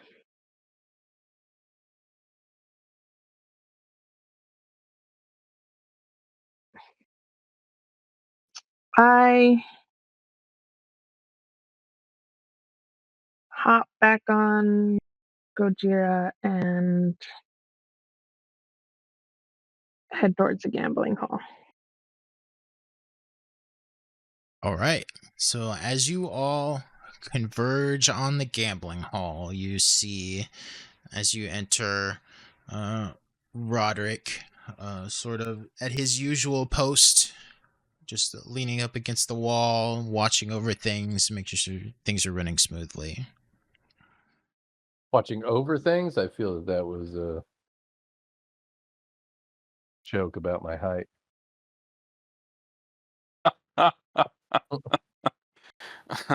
Yeah, did it hurt your feelings? It did a little bit. Yeah. A little bit. Take go ahead and take your 2 emotional damage. Damn. Emotional damage. My temporary hit points are -2. Okay. Hello, everyone. I was just getting ready to come find y'all. Oh, excellent timing. All right.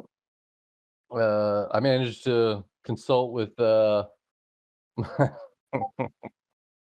nice. I managed to consult with my people and basically confirm just about everything that whatever her Alvine had told us. With a little bit more information, I have the name of the chimera, and it's Ash Breath, and also she may know thieves can't. So when we decide what we're gonna do, I have things to look into while we're there. But not too much more information to be found. Rod, Ramses was looking into some stuff for me. Do you mind checking into that before we go? What were we looking into? I look over at Gajira. It's about dragons and basically Gojira's origins.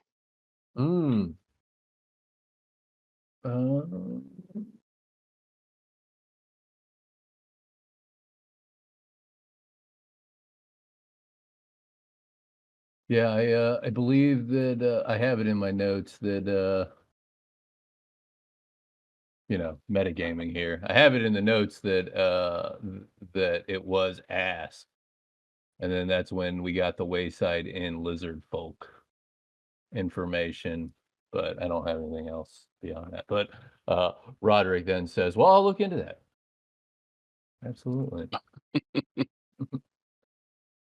Thank you. So just for you there, Macho, there was something on the plate from months ago. There's always something on the plate, so it's a matter of keeping all the plates spinning. Right. So many spinning plates. Yep. Are you going to leave the group to go ask about yes, that I will. now? Okay. I will scurry away. I'll just say, entertain your, feel free to game for a moment. Let me just step away and at least drop that line before I forget, because we've got a busy day ahead of us. I scurry off. Scurry. Great. Oh, I go to the blackjack You know table. what would have been great is if Elianis was here, and they like developed this like Tom and Jerry relationship. Is he a cat? Oh my god, was he a He was tabaxi? yeah, he was Yeah. he was a Oh cat my. person. Oh my, that would be awful.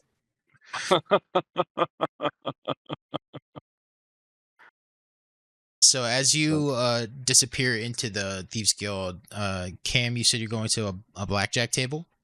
Yeah, and I slam the fish on the table. I say, how much can I bet with this?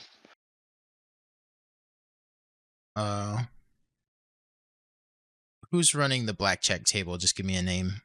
Yep. I believe that would be Iridel Tal Delindar.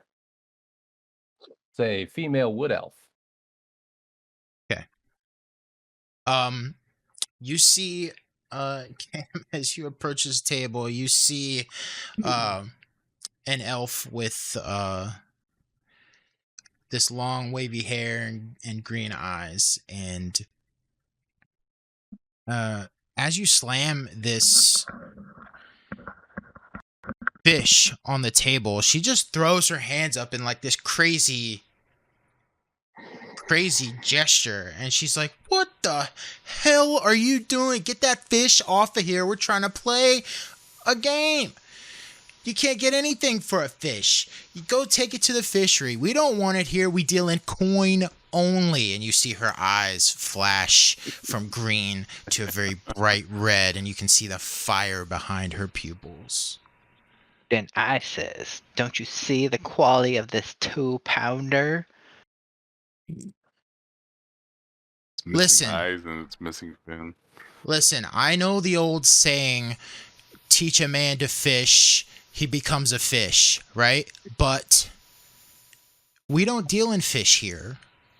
This is a fishing town, I get it, but you got to take it to the fishery. That's where you can sell it and get some money for it, okay? Then I says, what happened to the customer is always right. Not in here. You're not a customer, buddy. You're a mart. You're a mart. We take your money. We don't take your fish. And I slammed the fish again. This is money.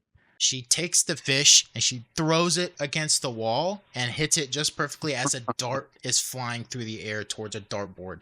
The dart catches the fish square on the dartboard, and she slams her fist on the table. She says, that's what I think about your fish. Now get out of here. You just spent my fish money.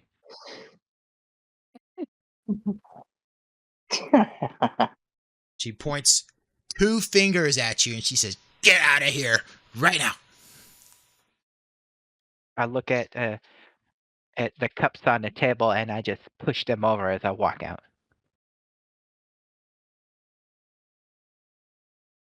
As you walk out, she, you don't see that she waves her hands in a different sort of emotion and mumbles something under her breath, and you feel a hard slap against your ass cheeks. I turn around quickly. Vash? You take 5 bludgeoning damage. Dang, just doling out the damage today. I know, emotional damage, physical damage. It's just, oh. Yeah, it was ass my. damage. Such an Yeah. abusive DM. Also, prize sword and get religious damage. Right? She was Burning pretty as soon as close. she entered the building. She was pretty close. Immolated.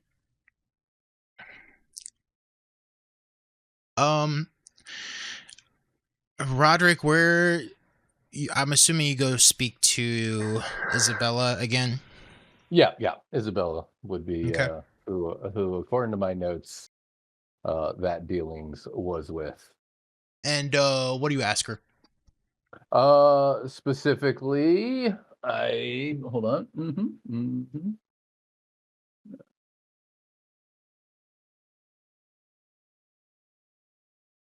The question is, I mentioned that Ebony has inquired about a conversation that she had had with Ramses, and that Ramses was taking something to the guild, specifically about drakes, and particularly about the origin of Gojira. That's the question. Twofold. One, hey, did Ramses ask any pertinent information about this in the past? And then the second is, this is the information that was very loosely requested of me. I wanted to get the ball rolling on it. So I'll name Ebony, Gojira, and Ramses in the Yeah. questioning. Okay.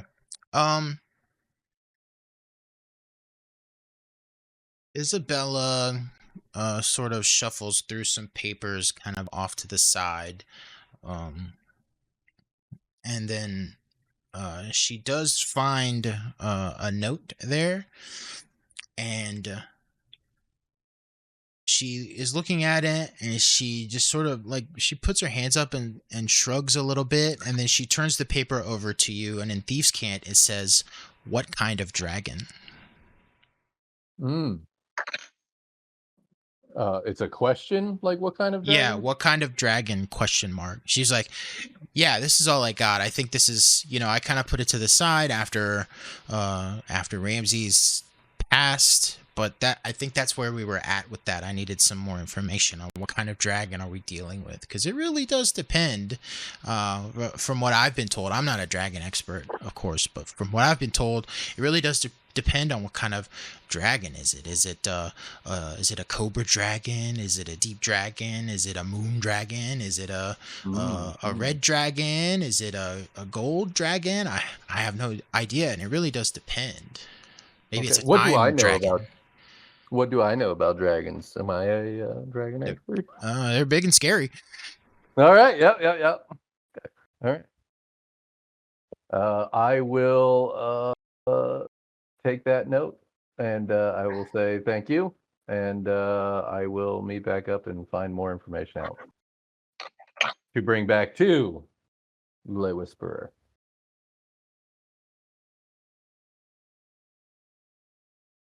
All right. Because it sounds like you managed to put the plate back in my hands. Plate spinner extraordinaire. Mm-hmm. All right. I begin working my way back to the gaming hall. As soon as you get back up to the gaming hall, you immediately notice the fish on the dartboard.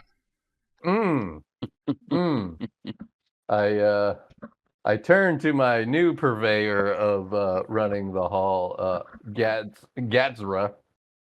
I say, what's with the fish? Damn it, got too many NPCs. There's only there's only 7 of them. Per building. Well, and each one is a replacement for the next character. Whoa! You die. You don't know that. Somebody's got a main character farm over here. I don't know what's going on. Yeah. There are only 7 hirelings, 4 of which are in this room. Like, we're not even talking about defenders here. Gatra is a lizard folk, smooth head, gray eyes, and he is currently making out with a patron. Oh, okay. Oh. I then, upon noticing that, I say, okay, and I turn to Annie DeGray, who is in charge of darts, and I then point again and say, what's with the fish?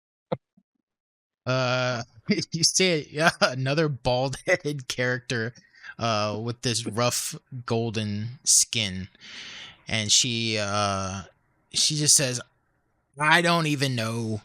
There was an argument over at the cards table. The big naked orc slammed a fish down. and Imradel was not happy about it.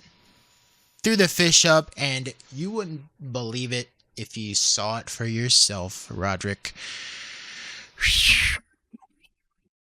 She tries to whistle and fails. That fish was midair, and a dart went right through it and caught it on the dartboard. But the big naked orc wanted, like, to put the fish down as collateral or something. No, the orc wasn't even playing the game. She just wanted something for the fish, and Imradel was not having it. So that's what happened. And now nobody wants to play darts. Okay. I walk over to security and I let them know, hey, get a couple of the of our new recruit to come up here and start cleaning this up, please. We got a couple of recruits down there that just came in. Give them some work. And I walk over to Imradel and I ask her if she's okay, how she's handling the situation. She's Also, sort of... is Cam gone? Is Cam out of the room? Yes. Yeah, Cam walked outside. Yeah. Okay. Yeah, I he's also out of money. I also mentioned to security, keep an eye on that individual when he comes in the future. Let's always have a couple people here ready just in case. Yeah, should we put up a sign? Like a no entry? I'm gonna have a talk with him. We're not there yet, but let's always if he comes in, let's have a little backup. Nobody should have to deal with fish. Yeah. You shouldn't have been the one that had to handle that. And then I look to the rest of our adventurers. Who all's still here? Vash? I believe everybody except for Cam. Yeah. I look at Vash and I'm like, you couldn't help stop some of this ridiculousness? I wasn't paying attention. That's my bad. Oh, okay. All right. Well, let's go on and get out of here before any more damage happens. We'll call it a character flaw. Yeah, I can't remember names and. Oh, all right. I'm really bad about that. I tell the bartender to give Imradel, take care of her today. Sounds like she had to deal with. She dealt with it well, better than usual, I think. Could have been a lot worse. Yeah, Imradel, not even trying to hide it, looks at the bartender and says, "You're gonna have to take care of me all day. I'm really gonna be thinking about this all day." And she's making like a huge, like, drinking motion with her hand. Before leaving, I gesture to security to keep an eye on her as well. You want us to put a sign up, like no entry? Nope, okay. No. I mean, she's got work to do, but let's keep her from getting too rambunctious. All right, yeah, you're the boss. That was a bad meeting of character clashes. All right, so you all head outside, and the rest of the day is yours.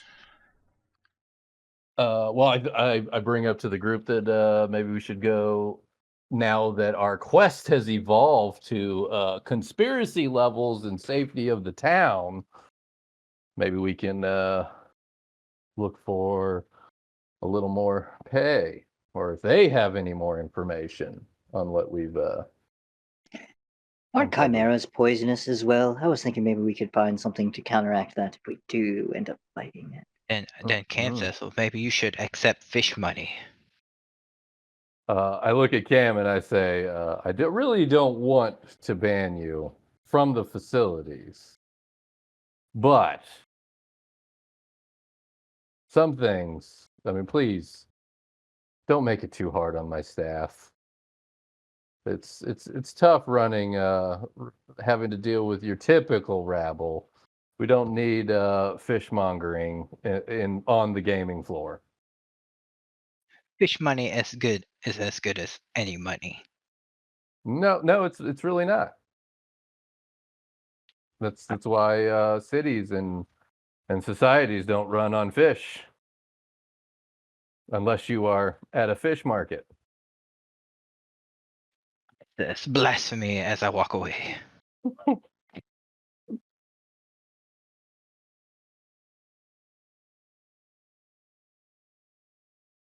So where to? And we follow Cam in that direction towards the council, right?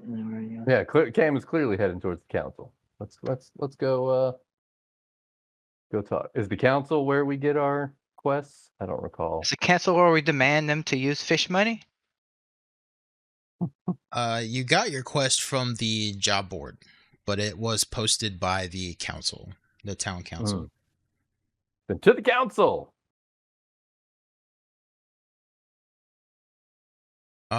So the council is, ironically enough, at the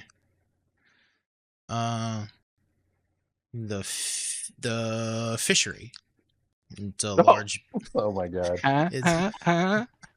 No, too bad your fish is in a dartboard right now.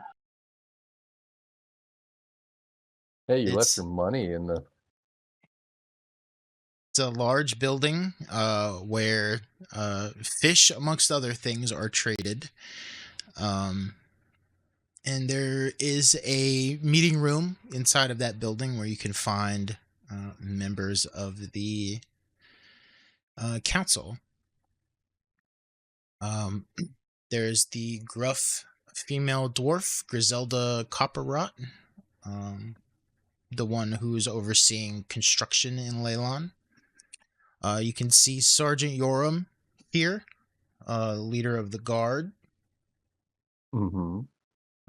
You see Marigold Brightshine, who is the local priest of Lathander. Marigold.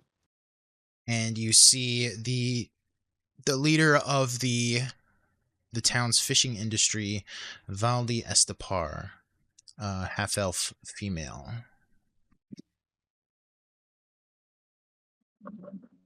And they are all sort of sitting around. They're discussing something. You can't really tell what it is.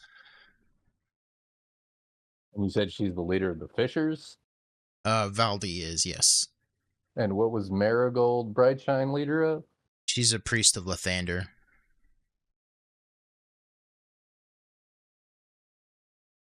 The god of light. All right.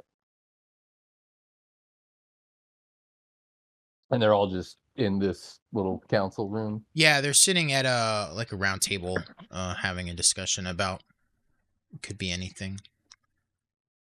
Not like fish money to me.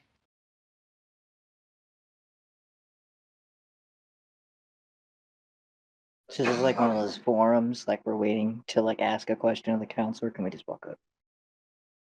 You can do whatever you want. They don't seem to be in like a formal setting. Like it wouldn't be rude, I think, to just walk up and maybe find a lull in the conversation, or just straight up interrupt them, however you choose to do that.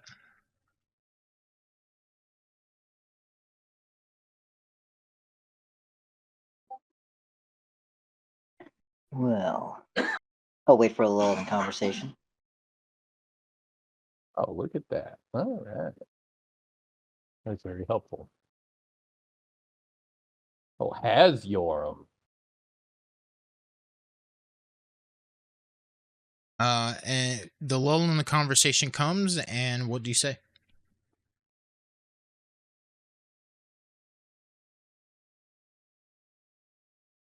Good day. I'm like, we're the Silverhand Company, and our leader, Sir Vash, would like to speak to you. Our leader's not here today. Huh? She's a mouse and disappeared. Our co-leader. Yes, Our co-leader evil Vash would like to co-leader. speak to you. Yep, He would like to speak with you. Okay, that was crazy how that just happened. So the way I understood it, Noesis was waiting for a lull in the conversation and was gonna begin speaking, and then Ebony Yeah. Sorry. jumped in and then threw Vash under the bus. Yeah, because Yep.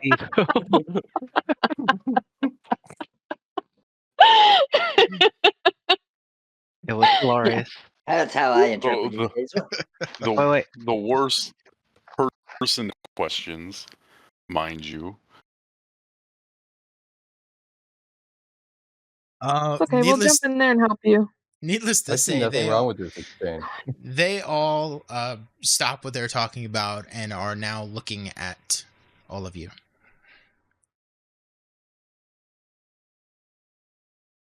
It concerns the Chimera crew.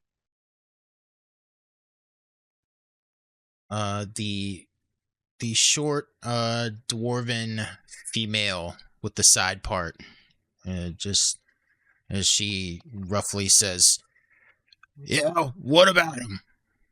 Why don't you accept fish money? Valdi Estepar, the tall half elf, says, "Well, Cam, we've been over this before. You can sell your fish at the fishery. It's not fish money, it's fish for money. That's how it Needs to works." change. Okay, get a vote going. Get your flyer. Go door to door, and get signatures, and go through the proper channels. And if you get enough support, we'll consider it. But for now, just you saying we want fish money isn't good enough. That's not how we govern here in Leilon. I do the little 2 fingers on my eyes and 2 fingers on their eyes, and I'm like, "All right, we shall see." And then I walk out. As Well, that Cam's was a walking out, secondary question. I point. I look at everybody else. I'm like, does she always do this? Every day Yes. she's in here asking Yes. about fish money. Hmm. It's either Yeah, that's right. either fish money or poop money, but I'm glad today is a fish money day. Oh, I don't know how Ramsey's missed all this. Hmm. Yeah, I think he spent a lot of time in the gaming hall. But back to the Chimera crew, there was a few concerns. First, they were stealing building supplies. Now, was there a pattern to this? Like during a specific route, was there specific building supplies they were stealing, or are they going for all of them? Second, they're definitely up to more than just thievery, as they are harboring undead servants of Merkel. Or for servants of Merkel. That part is weird. I kind of nudge Noesis on the knee, and I say, "Priests of Merkel with zombies." Exactly. The dwarf What Griselda he said. speaks up and says, "Well, I can speak to the construction supplies. It seems to be random, whatever they could get their hands on. Nothing in particular, but we've got a lot of things coming in as far as stone and lumber and construction materials, nails, hinges, all types of things. And they've been taking whatever they can get. Do you As have a far list of Ultimately, to listed build items? something for themselves, then. as the zombies and these priests of Merkel," and she puts her hands on her hips and she says, "That's what we hire you for." To get to the bottom of it. But any Yes. information is helpful. As I pull out the flyer that we picked up, I see nowhere in here on investigations into failure of the town due to zombie horde attacks. This has gone outside of the initial job. Now, wait a minute. The flyer said that this crew has been attacking merchants on the road and stealing supplies. We told you where they operate out of, and we told you to kill the bandits or drive them from the area. Where in that did you think that leaving zombies to freely roam was a good idea?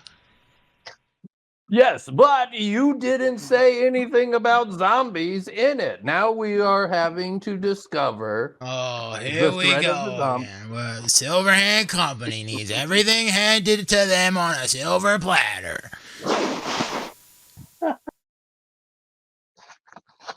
All I'm saying is this all of a sudden is a little heftier of a job. Maybe think about upon our completion, a heftier acknowledgement. Well, maybe think about you're not the only adventuring company in town either. So you've That's had the only others. adventuring company in town. I think we are the only. Yeah. Look, if we need to cut the Iron Circle and get them out there to do what they do best, happy to do that. Just because you're the Silverhand Company doesn't mean that we're going to pay you more silver. Wait, why are we here? Can't we just go do what we need to do? Well, the problem is it's not bandits anymore. It's bandits, Aurista Merkel, and an army of undead. And it sounds like they're using our building materials to shore up their defenses. Because they're going to start something bigger. Well, just an aside on that note. Well, I Aveen has think you stated should that get the Iron Circle in on this so they can investigate the Merkel people in addition. Then we'll go handle the bandits, but there's a bigger plot here. There you are, Griselda. There's something bigger going on. We are doing our job and we know what's going on. We can continue, but this is bigger than just a few bandits. Marigold And we speaks reported. Marigold speaks up and can sense some tension in the room, and she says, well, yes, I do agree that it does seem like the situation has changed a little bit, but from what I understand, that's normal in your line of work. We gave you the best information we can. There's no way that we can know exactly that there were zombies in there too. What exactly are you asking? Yeah, what are you guys asking? I pipe up. Whose side are you on, Ebony? I pipe Yeah, up no and I kidding, say, damn. I look over at old Yoram and I say, do you have any guards that you could help potentially lend us? A few Yeah, there was more. like 15 plus guards, Chimera, and an army of zombies. A few more hands might be helpful.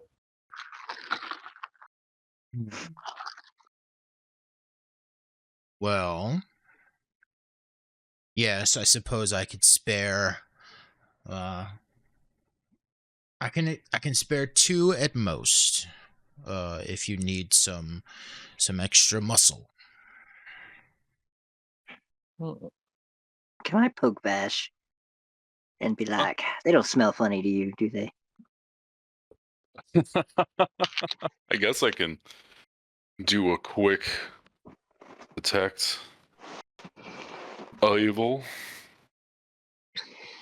Oh yeah, he has the nosy evil detector because he's totally not evil. As this is happening, I mentioned to I give a knowing look to Yoram and I say emphasis on muscle. I don't think we need Fen. He's a good kid. Trying to try. Yes, I think you're right. I wouldn't send him out. He's too green. But as long as you can lead my people directly where they need to go, and there's no threat of them getting lost, because we've already had to deal with that once. We'll take care of them.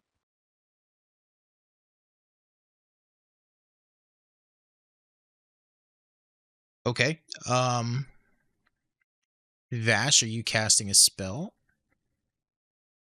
I wouldn't say a spell, but just using my divine sense. Okay. Let me make sure that I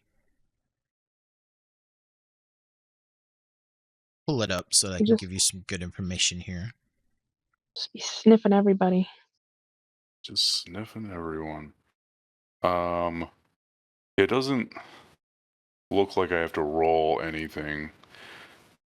Just in the presence of strong evil, its a noxious odor, and powerful good rings like heaven music.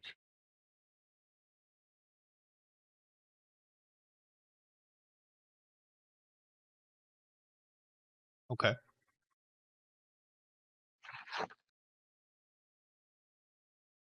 Let's see here.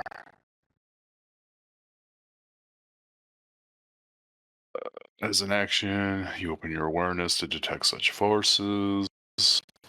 Until the end of your turn, you know the location of any celestial, fiend, or undead within 60 feet. That's not behind total cover. You know the type of celestial, fiend, or undead, and any being whose presence you sense, but it's not identity. Oh, so I sense the being, but not its identity. So, like, I won't know that a vampire is Strahd or something like that. Okay. Within the same radius, you also detect the presence of any place or object that has been concentrated consecrated or desecrated as the hollow spell. Okay. So sure. Go ahead and mark off a use of your divine sense. And as far as presence of evil and good, you sense good from the 4 members of the council. Good. Some stronger than others, right? It's not an either or. It's not binary. It's sort of on a spectrum. I would say that the strongest sense of good comes from Marigold, followed by Sergeant Yoram and Valdi, kind of on the same level. And Griselda's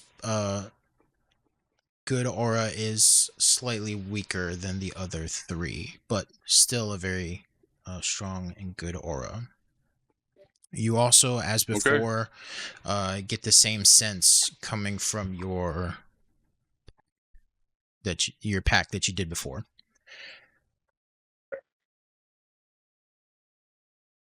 So everything seems to be checking out. Doesn't seem like anybody's putting us in intentional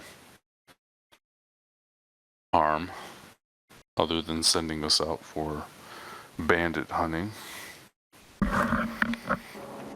Alright. Just a skeptical individual, I guess. It's okay.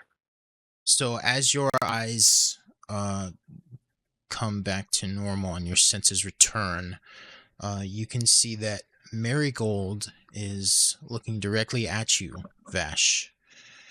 And just in a friendly and a knowing way, she says, Yeah. "Did you find what you were looking for?" Yes, actually. And not surprised. Seems like a good compromise. We can provide support. We, of course, want you to prevent zombies from attacking the town. I do agree with Griselda. The price is firm, and as much as we can support right now financially for you, but Sergeant Yoram is willing to lend you 2 soldiers to assist in your efforts, and hopefully everybody comes back safely, and hopefully we've been able to reach an agreement that is satisfactory for everybody involved. I look back at at the compatriots. Fine. That's good. It's good for me. We got something better than nothing. I was waiting for you to ask for double the prize or reward. I mean, that may come later, you know? You don't bring up when we don't know the level of threat, really. And she did just say that the cost is firm. Later on, we'll address how difficult it was that we were successful. They usually give us bonuses. Sure, we'll be fine. They've been All good to right. us. Well, let's work our way towards a bandit camp. Maybe stop by Agreed. and see about some potions. And then I start relaying. I was like, there were roughly 16 that I saw, not counting the Chimera and the leader. So we got a fight ahead of us. Can we draw them out, take them out in batches? Well, that is a possibility, but I know were I in a fortified hold, I just wouldn't leave. So we have to make it a scenario where they want to leave the hole. Is there gunpowder in town? Fire! Mm. Fire! Isn't that your guys' usual MO? Me, not as much, but well, actually, I do create bonfires. I take that Yeah. back.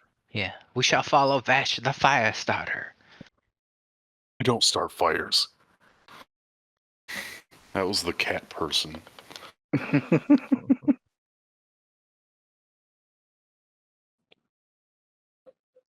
Then yes, we plot to set the building afire.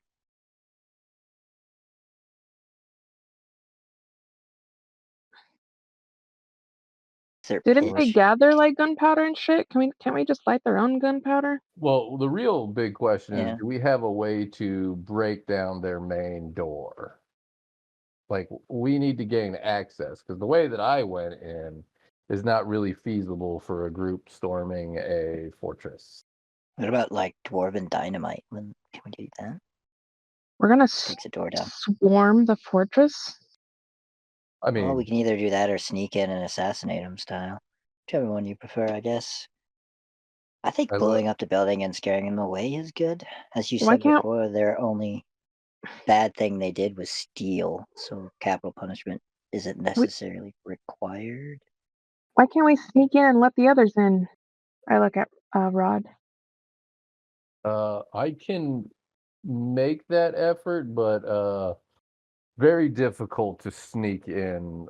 They had a very elaborate guard marching structure. The watch was very effective.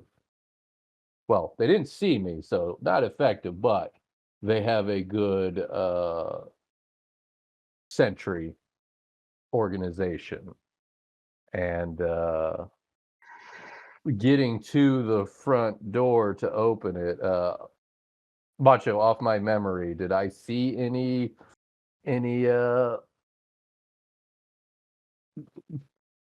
quote unquote easy way to unlock it and get about it? The front gate? Yeah, the front gate. No. Okay. yeah, it's tough nut there, which is one of the reasons that I left. You did see that the front gate seemed to be kind of separated, like there was the area leading up to the front gate, so you cross a drawbridge essentially, because the entire thing Right. was surrounded by a moat. So you cross a drawbridge and you would enter into an area that was closed off from the courtyard, and then you would go through another threshold to actually get into the courtyard. You do know that much. So there's something in between those two sets of doors. You're just not sure what. Mm-hmm. I relay that information to the group. I also mentioned that where I went in, there does appear to be a either snake pit or some type of trap that's covered by a tarp right at the entryway into where I snuck through. So if we do decide to go that way, everyone has to be mindful of the trap that is waiting right there. So, Well, I'm not saying all of us go through. I'm saying you and I, and let the others in. I mean, I'm not against that idea, but we need to be aware of the risk that we are taking. Because there's the potential that if we're caught in the meantime, we are facing 16 on 2, while the time that it takes for our group to get to us, because things went afoul, which is one of the reasons that I left on the first foray, because there is the personal risk. Oh, we go in guns blazing. That's Or enough. Cam's blaze. Cam, can you blaze? I guess we go guns try. a-blazing. Blazing on. Maybe we can get some signatures too. Oh, yes. But I think the best way is if we have a way to break down the door, then we just deal with what we have in there. I don't know anywhere we can get explosives. I thought you would know, Mr. Thieves Guild. Macho, what do I know about Yeah, Mr. Thieves Guild doesn't accept fish money. acquiring explosives for the cost of fish? I could just mention. Oh, I can only mention to one person. Take this back. Okay, that seemed like a crazy statement. What are you Minus asking? fish money. Acquiring explosives. Via fish money. You're asking. Take off the fish money. You're asking if you can get explosives. Yes. Let me. Is there any way that I know of to get explosives? Like mining TNT or gun powder or black powder barrels. Isn't the closest blah, blah, blah, blah, blah, mine that we know is Paladin? Phelan? Wherever that dude is at? You know what I'm talking about. I have no idea what you're talking about. No one knows what you're talking about. The redheaded dwarf with the beard and Translate. She was talking about fish money. the guy that you set the town on fire and She's talking about Gundren. Yeah, so you could get explosives, but you cannot get them easily. It would take some time to get some explosives because Leilon, no merchant in Leilon sells them. You would have to probably use your Thieves Guild contacts to get or try to get a shipment of explosives in. I relay that information. It would take time. We don't have time. I look at Noesis. Do you have any good spells for destruction of, Property? Not particularly, but maybe the wizard in the tower does. Yeah, why don't you ask that crazy guy? G-Man. Maybe he know can of a- inscribe me a scroll and I can. I know a spell that. called, I think it's called Shatter. I've heard before. I heard of one where you just knock on the door and it opens. Ooh. Yeah, let's go see Akaji, man. To the Akaji man. Yeah. So you head to Thalavar's tower. You enter Before we go in here, since he keeps doing stuff and not telling me about it, right before I knock on the door to Akaji Man's like office or upstairs, I want to cast Detect Thoughts. It lasts for a minute. Okay. Just want to see what he's thinking on the other side of the door.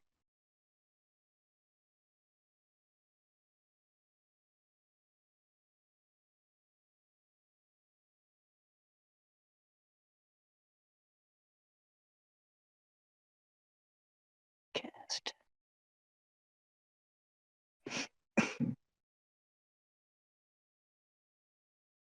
Okay, and you're just looking, I guess, for now at surface thoughts. It says you learn what is most on the target's mind right now. If the target doesn't know any language, isn't telepathic, I learn nothing. Okay.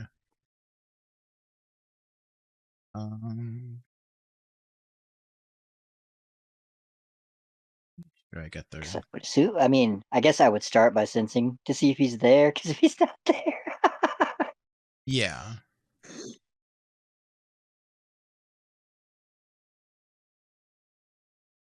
Overall, it'd be like 12 seconds, I think it would take for me to try to read what's the most on his mind.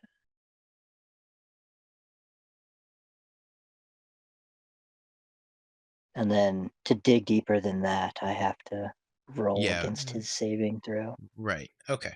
All right. I'm just making sure that I understand the spell.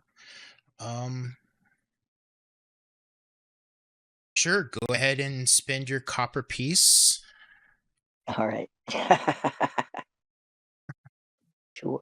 And yeah, as you knock on the door and I eat a penny and it looks weird.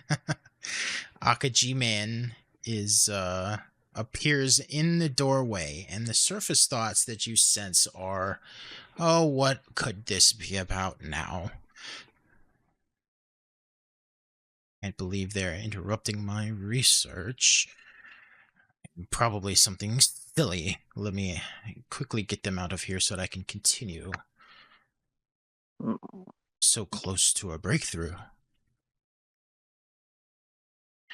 And Akajiban appears in the door. Yes, Noesis and Noesis friends. What brings you to my doorway?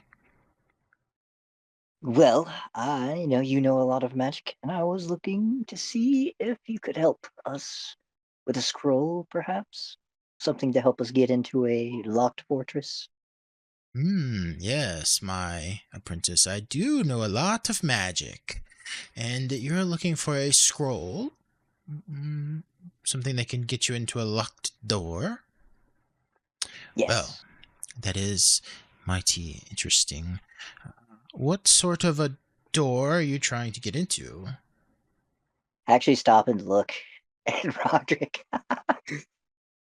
I begin to explain the type of door and the things that I saw, including the cracks and the potential space or void between don't know what.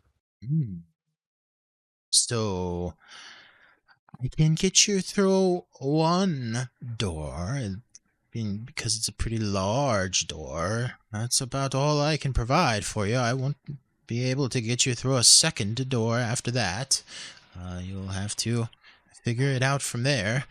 But I could potentially try to create something for you. It would only be a one-time use, such as the nature of a scroll that I could create for you. Well, I'm sure I can do that. You'll just have to give me a few minutes to locate the papers and the ink and create the incantation to get you in that one big door. Would that be acceptable for you? Yes. And I I have a menacing smile on my face. Still detecting thoughts? Nope. No? Okay, you've shut it. You've shut it off. All right. Yeah. I sorry. It was just right before we knocked on the door. I wanted to see what he was thinking. Okay. Sorry. But I am thinking. I was looking for something. I can't find it. So never mind. Yeah, you'll have to tell me, I guess, the spell, or we can just sort of homebrew it.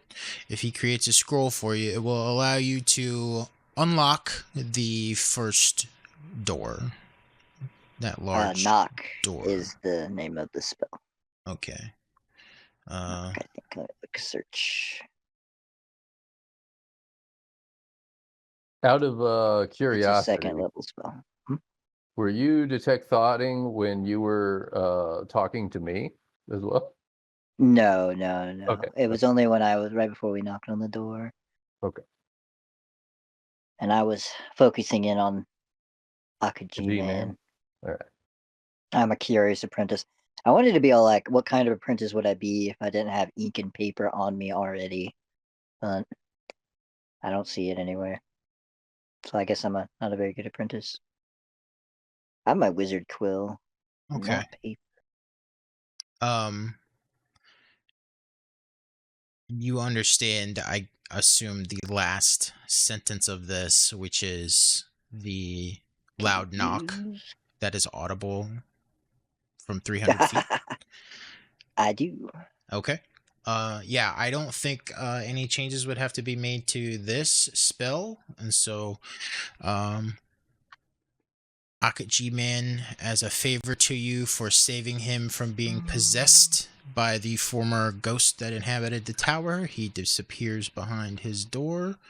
And he says, yes, just give me about, let's say, 10 minutes, and I'll be back with your scroll, and then you'll be on your way, I assume. Yeah, we don't want to interrupt your research any further. I imagine you're close. Oh, good, I'll be right back. And he closes the door. You hear it lock behind him, and you have 10 minutes. Do whatever you want. If there's nothing that anyone wants to do, sort of speak now or forever hold your peace. I look at Noesis and I procure 2 dice and give you a look, and then pull out 3 more in the other hand. Uh-oh. I'm addicted. I can't do it. I accept.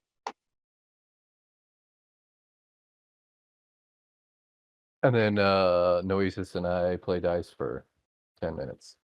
I lose 5 gold in that time. I mean, Yeah, not I'll give you 5 necessarily. It all depends on if we actually play. I'm terrible at dice. It would just happen. I like the 5-hand dice where it's basically poker hands. Yeah. I like that one too. Have you done there's like the Doom roll one too? You just try to roll under the other person until someone loses. Oh no, I'm not familiar with that. Oh, Doom roll. Oh, okay. It's like first roll. It's you always have to be under them, or I don't know. Until one person rolls over. The person that rolls over loses. Well, yeah, but that's usually with like a roll of 1 to 1,000, and then it goes down from whatever the last person rolled till the last one rolls a 1. Is that what you're talking about? Yeah. I mean, you want to do that? We'll just roll die 100s. Eh? All right, let's go. I initiated, so I'll do the first roll. Characters. Manage. Nice. Boom, 14 Oh, that's an amazing roll. See, on a it might as die well one. just be a D6. On a die 100. And I lose. See, look at 65. Boom. No, you have there's the to gold. you have to roll a die 14. Yeah. Can you create? I have to roll under at 14, I thought. I don't know if you can even do that on D&D Beyond. Yeah, I don't think you can. Well, you could just roll. We'll do this. Since I rolled a 14, you have to roll a die 20 now. And the first person to get a 1, if you roll under, a die 12, then I have to roll a die 12, and we'll do it that way. Until eventually we're rolling die 4s for the first person to get a 1. How about that? So you roll a die 20 now. Okay, Well, I have succeeded. It's Yep, a so D20 still until you get to now the 12. I roll a die 20. Oh, Jesus. All right, interesting. So now I have to roll a D4. yeah. While y'all do that, Vash, I heard you. Did you have anything you wanted to do in this 10 minutes? No, I'm just gonna sit and observe. Okay. I wanna watch them play dice. I rolled a 3.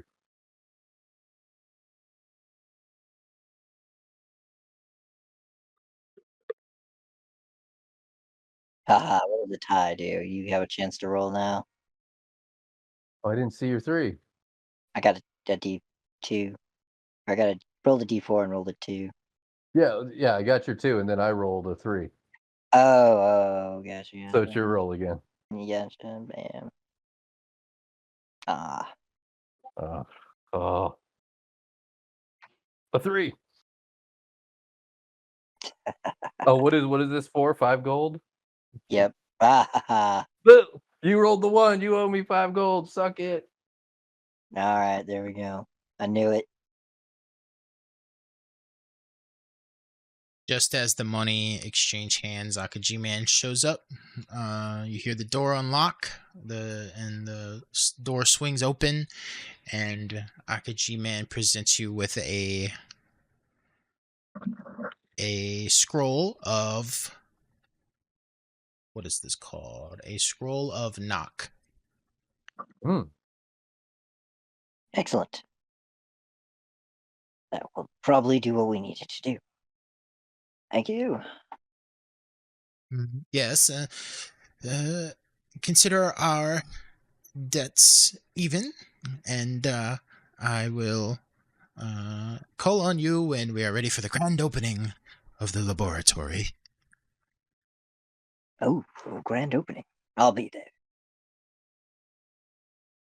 I He still offer Akaji Man 5 gold pieces. Thank you. If you'll take this at least. I look at him and then look at my 5 gold that he's giving him. He sort of pauses in the doorway. He looks back quickly. Yes. Be on your way now. He takes your 5 gold.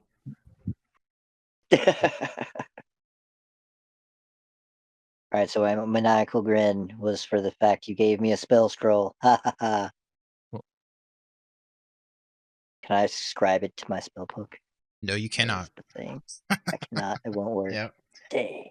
Homebrewing special property. This is one use only. Spell scroll explodes when Yeah.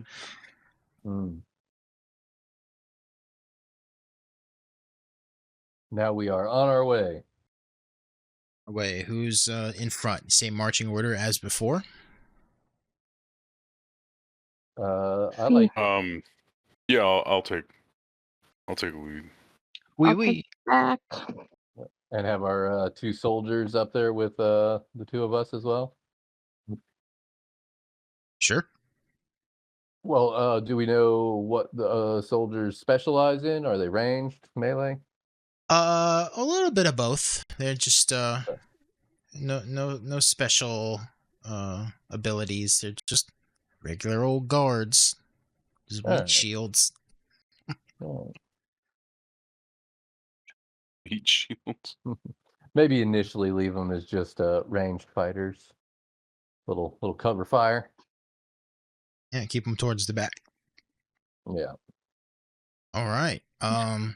Yeah, Vash, if you're taking point, roll a survival check to make your way through the swamp and back to the tower.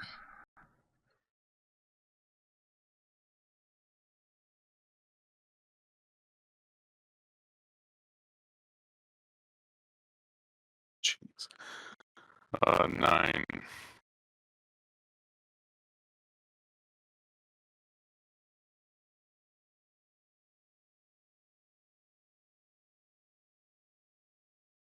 All right. Yay, music change. As you navigate through the thick swamp, high water, and swampy canopy and bog, you hear a growl. Sort of like a combination of a growl and a hiss.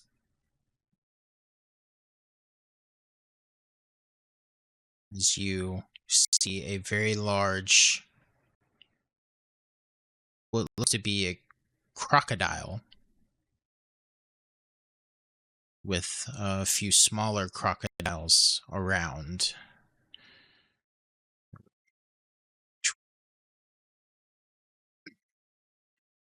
I'll have to build this a little bit, but yeah, I need everybody to roll initiative. Boom. Picking crocodiles.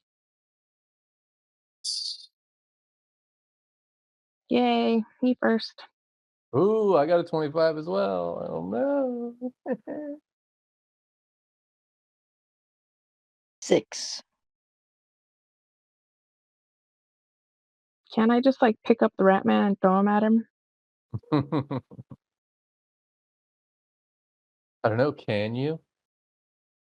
I think I can.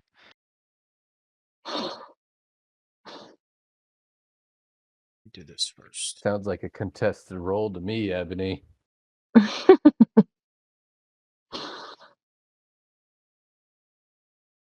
This rat man is nimbly bimbly.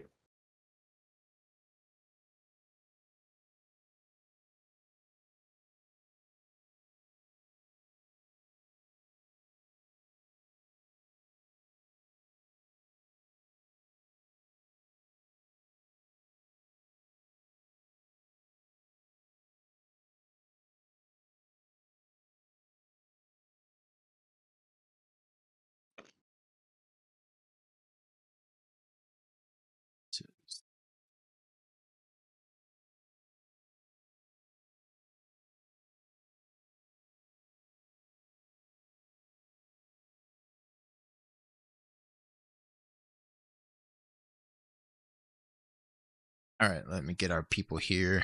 We got a Cam.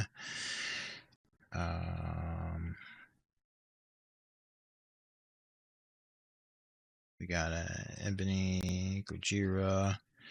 We got a Vash. We got a Roderick.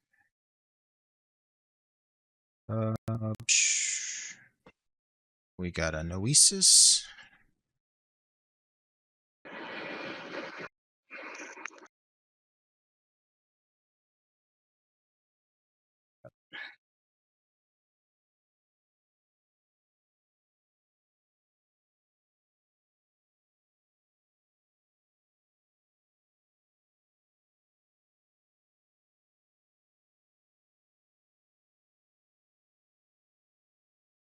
And I will happily Whoa, allow he's huge. Ebony to go before I. He's also huge. Oh my god, that guy looks like he's might have a little bit of the derpies.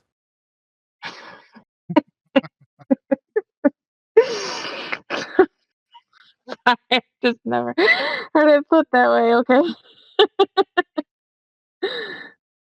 Got a Gory. We got an Earlham.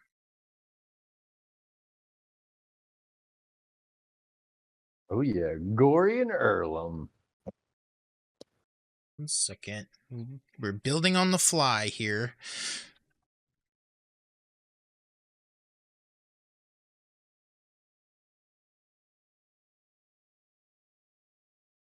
Why those two look like when they shoot their bows, they're gonna shoot each other and die?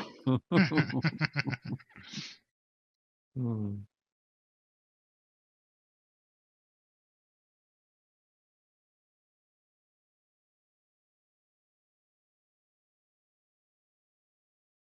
Their names are clearly anagrams for Igor and Merle as well. Okay. Unfortunately, I need everybody to read their initiative out to me. So Vash. Oh, I think I was 17. 25. Yeah, you were actually 19. Oh. Ebony got a Hey, 25. Okay. I think I'm still last though. I've got him here. 14? Cam had a 14. Roderick had a 25. And I'll let Ebony go first. Emphasis Of on course. that.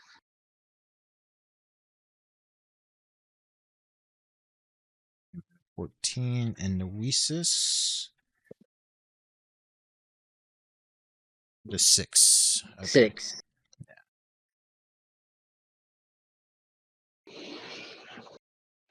You all know my favorite spell.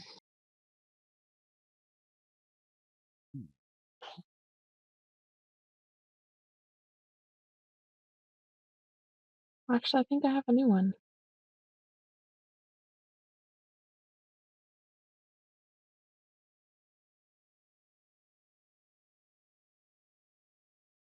Okay, so we had Vash, Roderick up in the front. Who was in the middle? Ebony. I was in the back. Oh, Ebony's in the back. Am I still green with Gojira? I thought we got rid of that. Noesis in the middle.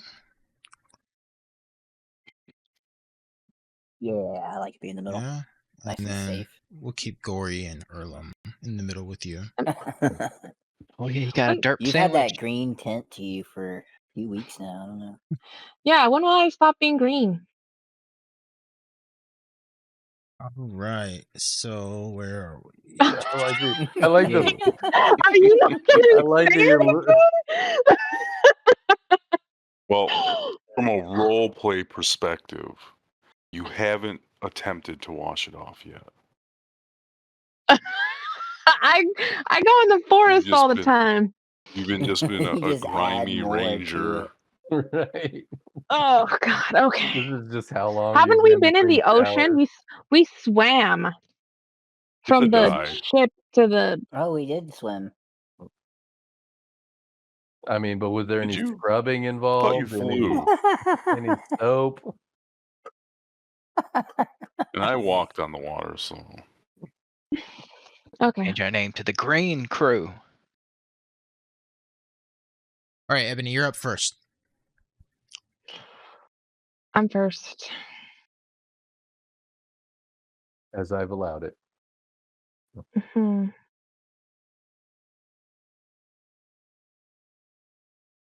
Hold on. I have a new spell I want to try.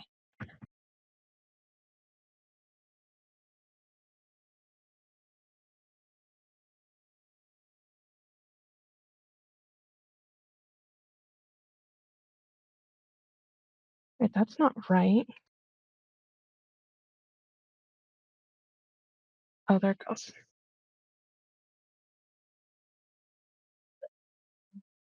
No, oh man. Okay, I want to cast Hail of Thorns. It's a bonus action.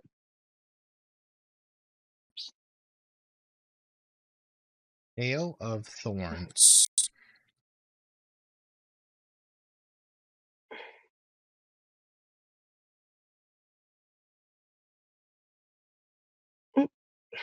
These guys not in 5 feet of each other? Jeez. No, never mind. I don't want to do that. I lied. Okay. All right. I lied. I'll just do my usual. Cast Spike Growth. I want to get as many of the little dragons as possible. I mean, little crocodiles as possible. We have spike growth. 20-foot radius sphere.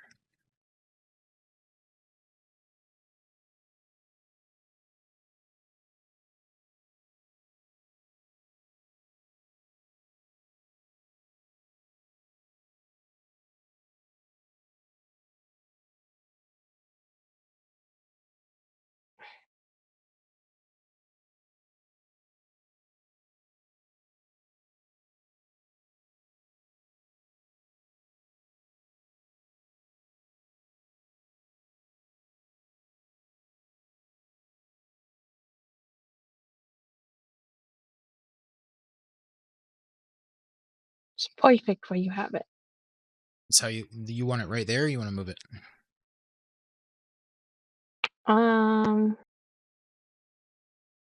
Yeah, like that. Get all those mini guys. Okay. And so they all take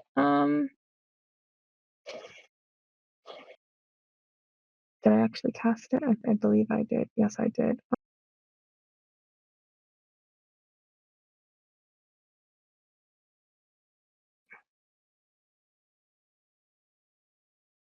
Well, I guess it doesn't really cast damage right away since they don't move. Okay. That's fine. I'm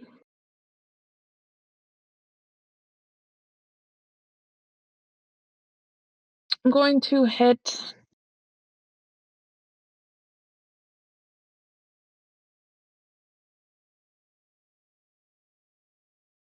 big dragon. I keep calling Okay. him dragon. Big crocodile with just a bow All right. attack. And yeah. Roll to hit. Damn. Miss. Yikes. Miss. That is a miss.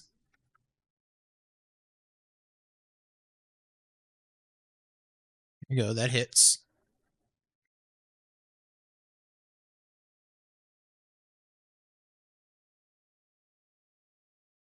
$13.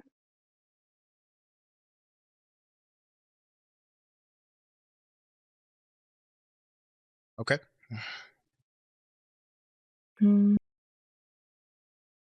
Okay. And then I'm gonna move Gojira right in between Vash and Roderick.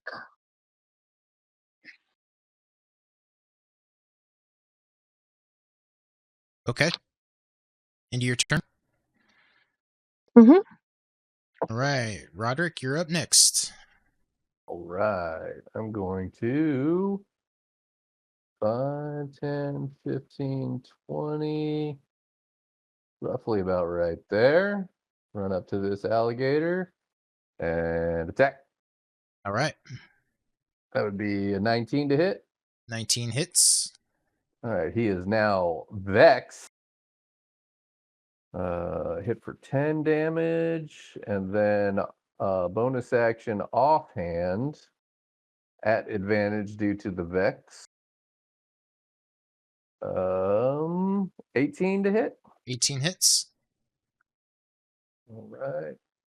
So that is, so it was 10 plus 1 for 11, and sneak attack for 19. So 20, 30 piercing damage. And then that is my turn. Okay. Next up, Erlum and Gorley.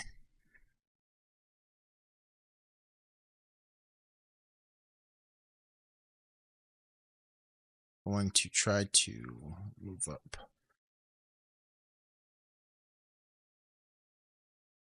I thought we told them to stay at range. Yeah, what if they die? We don't get in trouble. You don't think, do they? Do we? I don't know.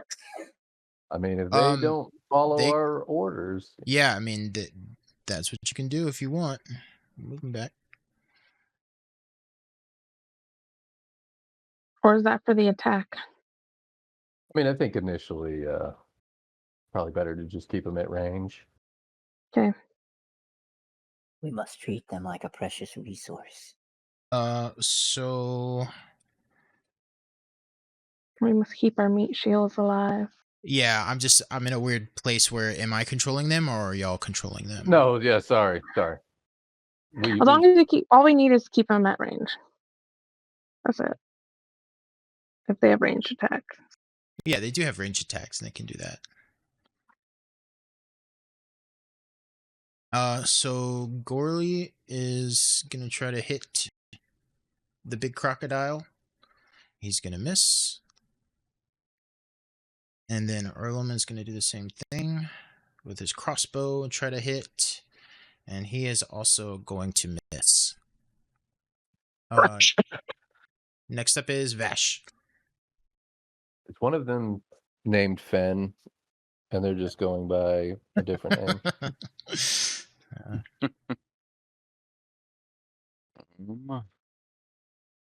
I'll move up to this big crocodile. Okay. Couple attacks.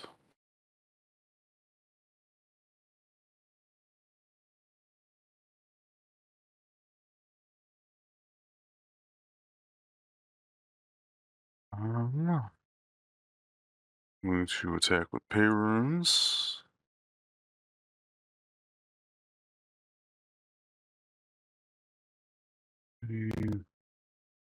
Got 27 hits. Mm-hmm.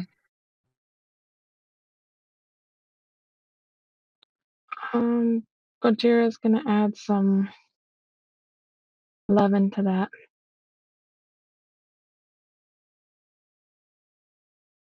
4 extra damage. 8. Lightning.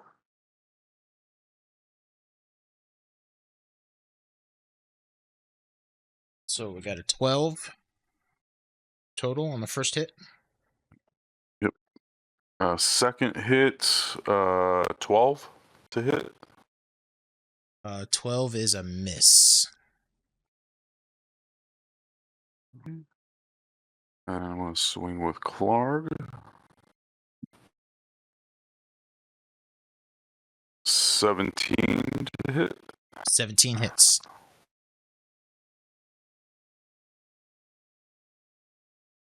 Okay. And 17 damage with Clark. Okay. And I'm going to use my bonus action to swing pay runes again. Right. 13 to hit. 13 is a miss. Was it? Okay. That will be the end of my turn. All right. This giant crocodile is sort of splashing through this shallow, muddy water. And is just sort of like going crazy, spinning around, trying to bite and whip Death you with its rolling. tail. The death roll. No.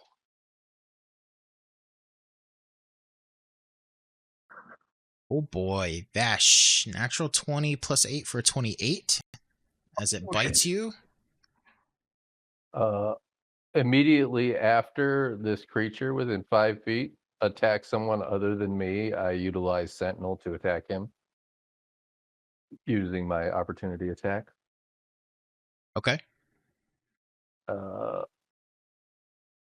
I don't know if your attack still goes through or not. It doesn't say. It just says immediately after a creature within 5 feet hits a target other than me with an attack, I can make an opportunity attack.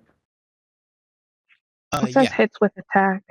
So Yeah, and the that's at attack's going to go advantage. through, Okay. but you can attack. Yeah. Okay.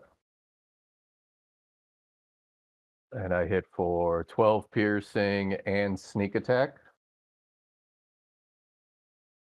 So 36 piercing. You can do sneak attack more than once on your turn.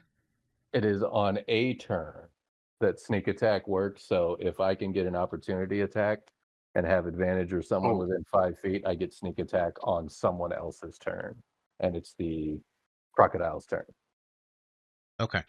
And I forgot to mention that you're sapped after my attack with Okay. pay runes. So explain that. Sapping just means you roll disadvantage. On your next Disadvantage attack roll. on to hit. Okay. So, Yeah. I need you guys to tell me this beforehand. Yeah, I completely forgot. It's a lot of stuff, so- I'll roll it again. It's just because I don't have all the weapon properties in front of me and I'm not tracking it, so I know. rely on y'all to do it. But I'll roll again. Usually I try to do a better job at that. I thought I had mentioned Vex. I'm sorry if You didn't hear did, but I hear Vex. I don't know what it means, so you gotta. Oh, I'm sorry. It's Yeah. I have advantage. I'm sorry. That's all that it does is Okay. if I've hit with a weapon that has Vex, the next attack that I do will have advantage. Okay. So re-rolling is a natural 1, so I don't hit.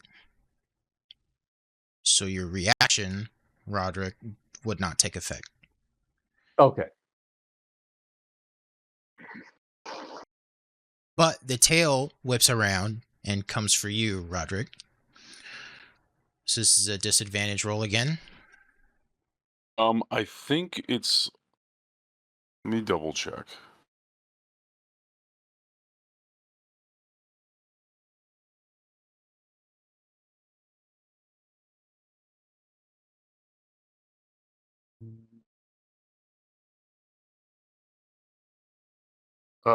If you hit a creature with a longsword, the creature has disadvantage on its next attack roll before the start of your next turn. So it sounds like it's just like it's immediate it's immediate first attack. Okay, so it would just proc once then? Yeah. Okay. Until I hit it again. All right, so the tail attack swiping around to you, Roderick, is only a 17 to hit, but your AC is 19. Mm-hmm. Okay. So Cam. just so I know, do I still have an opportunity attack? Well, I think the opportunity attack only happens when I hit, correct? Correct. Is that correct? Yeah, It is only yeah. on a hit, so I Yeah, still have so an opportunity. yeah, you will have that reaction available to you. Oh yeah, that's what I meant was Yeah, a yeah. reaction. So. Okay, Cam, you're up next. Alright. I will run up to this big dog up here. Big swamp puppy. Big old swamp puppy. Gonna rage. Okay.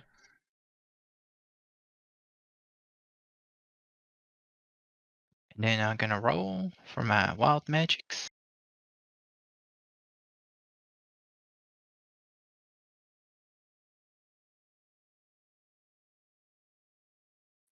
58. That sounds familiar.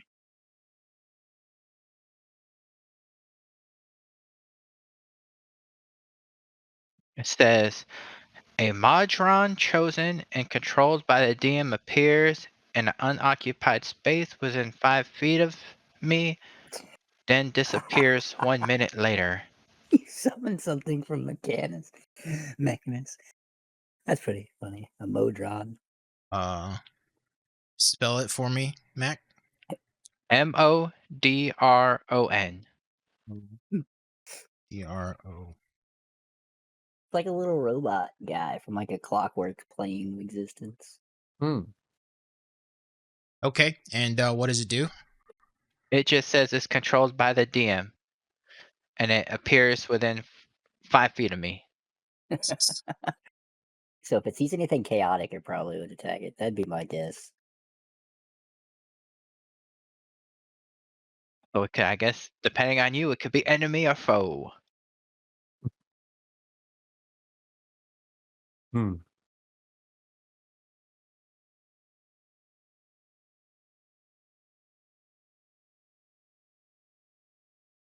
Or maybe we've made a new friend. Roll Well, a D- hello, little robot dude. Cam, roll a D10.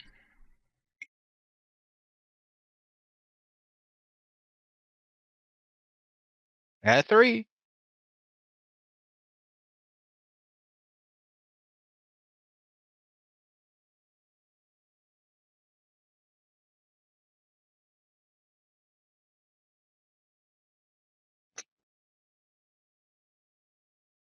How is this even a thing? All right, fuck it. You got a little robot. Let me find You gotta love when that's the DM's response. Like, what the fuck is this? And I will call him Mecha Gojira. No, you will not.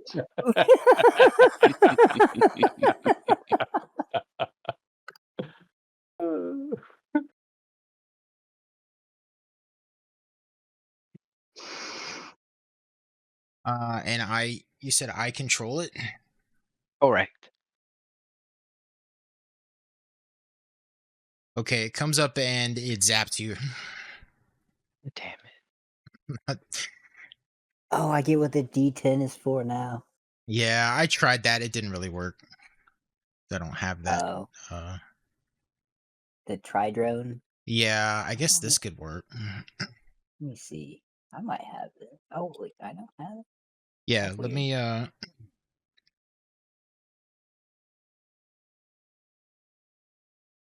okay, Cam, you're gonna take 5 lightning damage.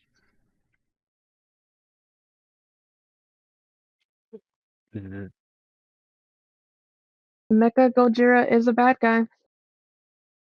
Does it stay on the battlefield? Yes, it says for 1 minute. Okay. So it'll take a turn after your turn. Anything else you want to do? I'm just You going still to gotta- try and attack. Yeah. Okay. Does a 13 hit? 13 misses. Just barely. Try one more attack. God damn it. Enter. Alright. You already took your 5 lightning damage. Noesis. Oh, it's my turn before the alligators? I am amazed. I'm going to use my Sickening Radiance once again. So I was practicing making a circle, Oh, look Nice. at you. and I think I can move it. Yeah, Yeah. Should be able to. I'm gonna just do it right there. Anyway, I think it's good enough. It's like right in the center of them.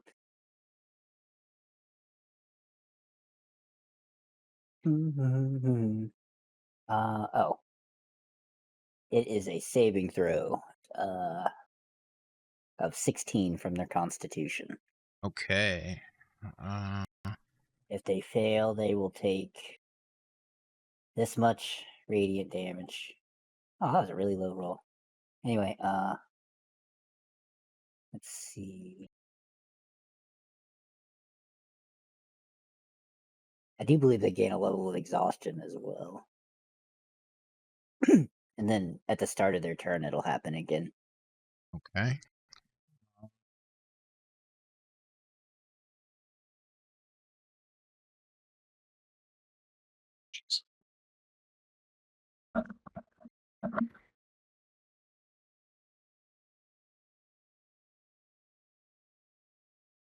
Damn.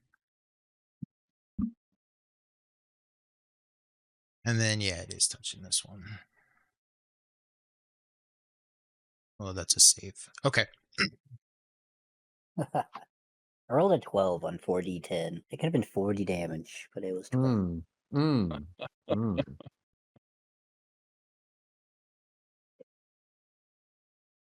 All right. Is it then end of your turn? Yeah, I'm just casting that. Let's see.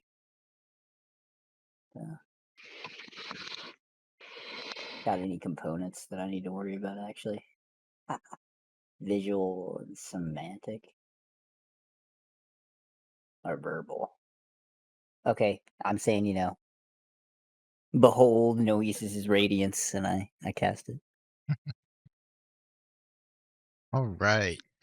The smaller crocodiles here in the back begin moving. Aha! When a creature starts its turn. I don't think that one was touching, though. No, that one was. It was? Oh, nice. Yep. So How much did that one move? It's another. Hang on, one thing at a time. So Constitution Okay. save again. Yep. And this would be a second level of exhaustion if they fail. It failed. Which I think is just -1 per level now.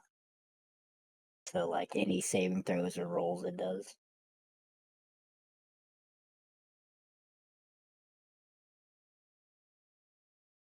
So how many points of exhaustion are we at?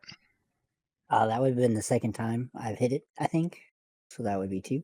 Well, you didn't hit this one. I didn't hit that one the first time. See, I don't know that. Yeah. So just the one time, and then it failed. So was that 26? Yes, the second roll was a 26. That was much better, closer to average. Okay, and 10 feet for movement through the spike growth. Okie day.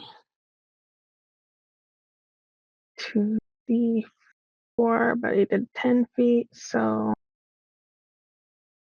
4d4. 6 damage. Okay, this one's dead.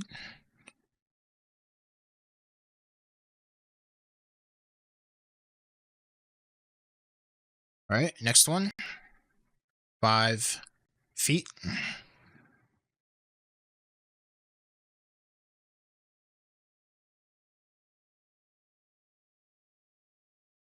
Two damage.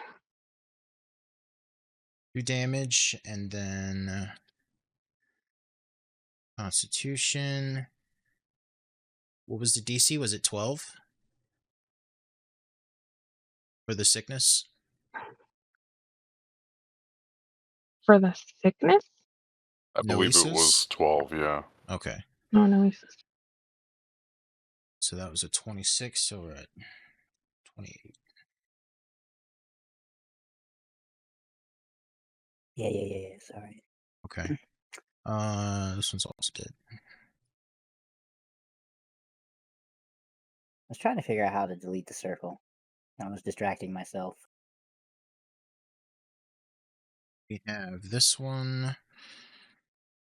5, 10, 15, 20. Okay, so 15. 6. Oh my gosh.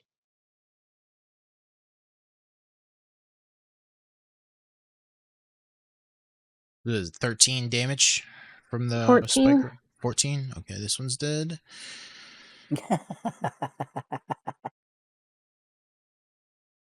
We have destroyed them with AoE damage. I want to give Ebony a high five, but they're probably concentrating on their spell in 5, combat. 10, 15. So 15. Another 15. Yep. 6. 21. Dead. Oh, damn. 10, 15, 20. Like my robot did the most damage so far in this party. 30.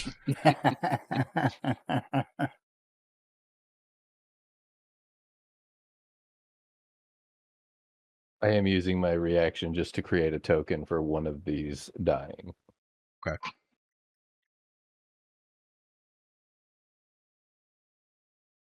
So we have Ebony 2 moving 30 feet.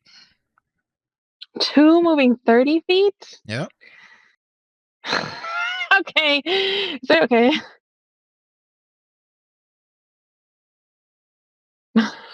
How many is that?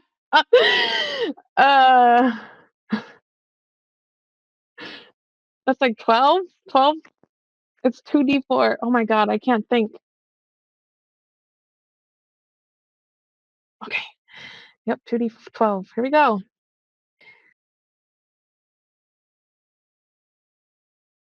27 for one of them. Okay.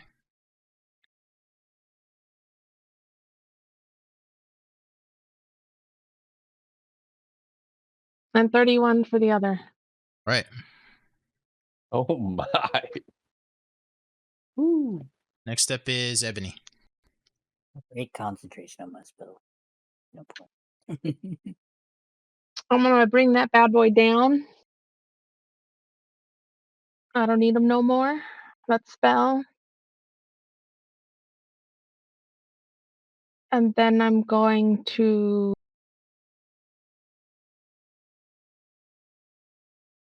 cast Hail of Thorns as a bonus action. I believe that's a bonus action. Yes, it is. And it's the next time you hit a creature with a ranged weapon, attack before the spell ends. The spell creates a rain of thorns that sprouts from your ranged weapon or ammunition. In addition to the normal effect of the attack, the target of the attack, and each creature within 5 feet of it. Oh, maybe I shouldn't do that. Never mind. Sorry. Okay. I'll just do my normal shot. Okay.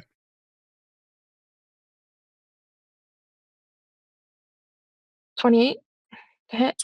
28 hits. 13 damage. Dead. Like, I guess I'll only do 100 damage for this round. Did I just take out all the crocodiles? Goodbye, Mecha Gojira. Cam, your robot grabs you and does another 5 lightning damage before disappearing. I love you too. It's like I gotta make somebody get damaged.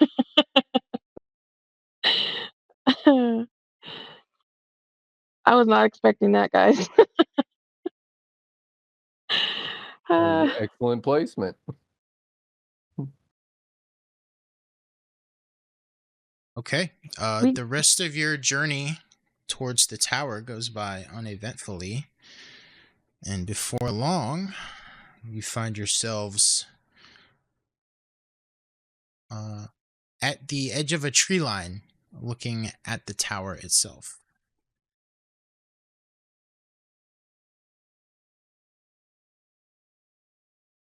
Were those like alligator things, like skinnable and stuff? Sure. What are you looking for? Alligator boots. Maybe a wallet. I don't know. I'm just kidding. I want to sell the hide. I'd like to take some hide as well, and give some meat to Gojira. Okay. Would it be possible? He was a good boy and helped Vash with his lightning love. Would it be possible to cut off 2 feet from the big alligator and just put my feet in them and have alligator feet shoes? You I would think maybe probably you could cut the tail off and use it like a club. Bam. You'd probably have to hollow out the feet without destroying them. Do you have a leather working tool? Yeah, a method or a way to do that? Got a spoon. Oh, You're spooning out chunks of meat. that's nasty. Okay, so let's do this one at a time. Meat is easy enough to get. Hide is a little bit more difficult. So Noesis, go ahead and roll a survival check.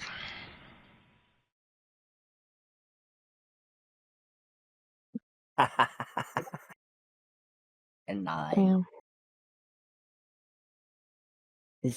Ebony was helping, right? Like, can I fall back on the ranger that's good at this?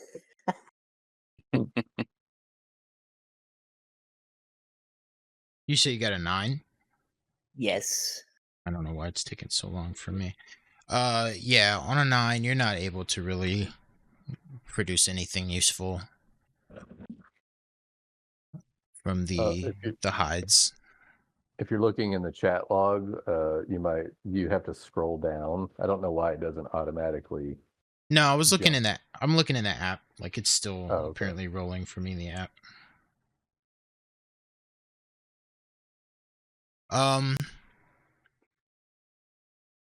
Cam, roll a survival check to cut the feet off and make boots.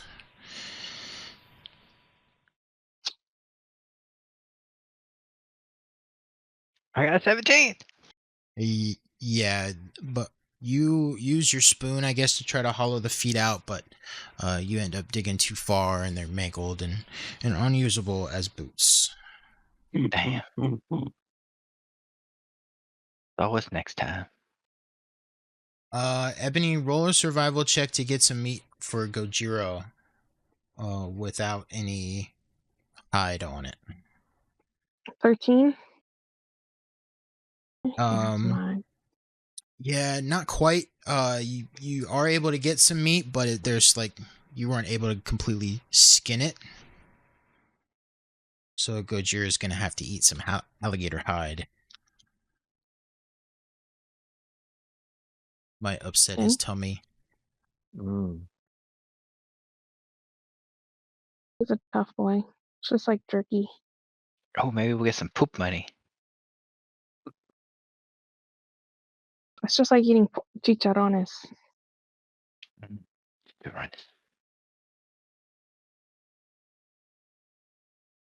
But you find yourselves looking once again at Iniarv's tower.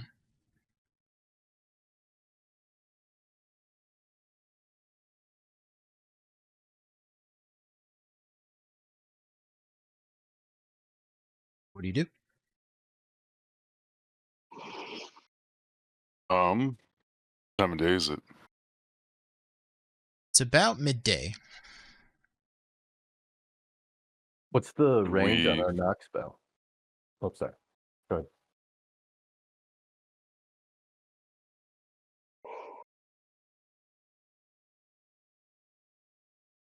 Sorry, What'd you say, It's Vash? 60 feet. I was gonna say, should we wait until it starts getting dark before we do anything?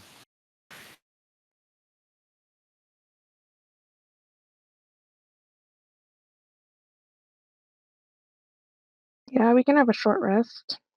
Somebody got hurt, zapped a couple of times. I'm fine. Let's storm this thing.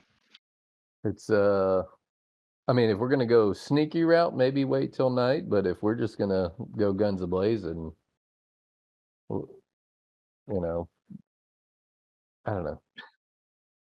Let's just get to it then. What's the range on knock? 60. 60.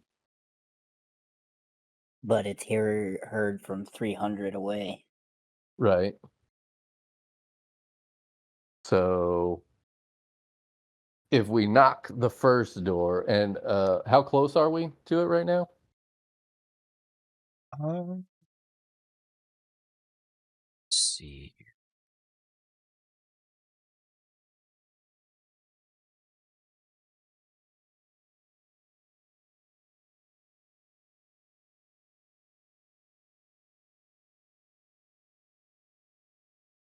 And when you said that there were cracks in the door, was it on the inside door or the outside door? Cracks on the door. Yeah, you There had was, mentioned that while I was approaching, I could see cracks, and there might have been a void between the door. Yeah, there's a crack in the wall in the tallest tower, all the way at the back, furthest away from the door. So you would have to circle all the way around to the back side of this complex in order to see that. Crack there. No, sorry, I misunderstood then. I thought you had said in the main keep door, like across from the drawbridge. I thought you had said that had a crack in that door. Yeah, no, this is in the back of the tower there. Okay. I'm gonna say you're about 100 feet away. You'd have to get a little bit closer.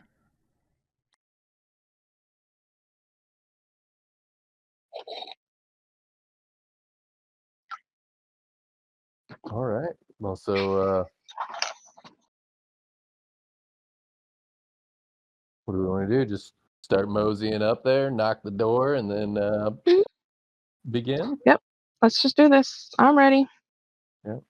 I'm feeling good. I'm confident. I'm ready. So, I pull out the scroll and start casting, or are we doing it when we're up at the door? well, I mean, you got to be within. Well, he said we're about 100 feet, so we got to be at 60 feet. Okay. What's our order going to be up front? Me, Rock, Cam. Yeah, I can be up front. I'll be in back Sure. with boys here. We just mosey on up. Are we going to yell some obscenities or just kind of let it start with the knock and then rush in? I think the knock rush ideas. Ideal. I like Good it. shout. We are here for the fish money. The fish money. The fish money.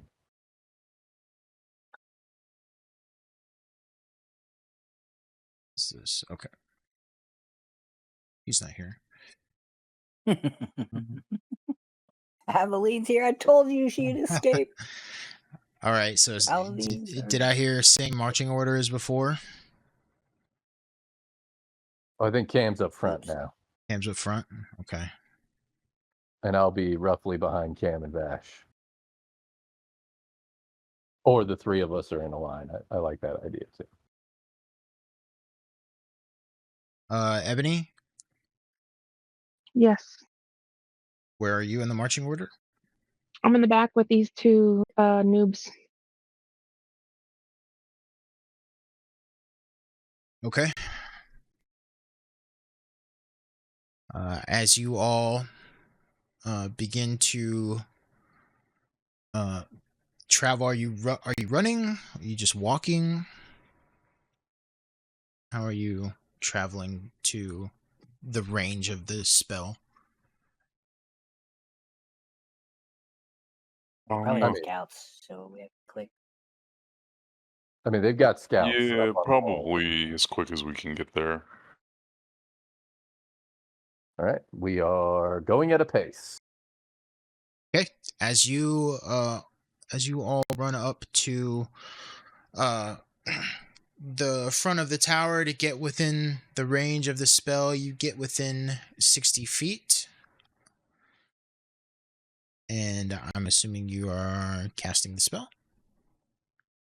Yeah, I'll pull out the scroll, start casting it. However, I am intended to cast it. This one. Okay. Yeah. As you do, you can hear the knock sound echo throughout the complex, and you hear the sound of a large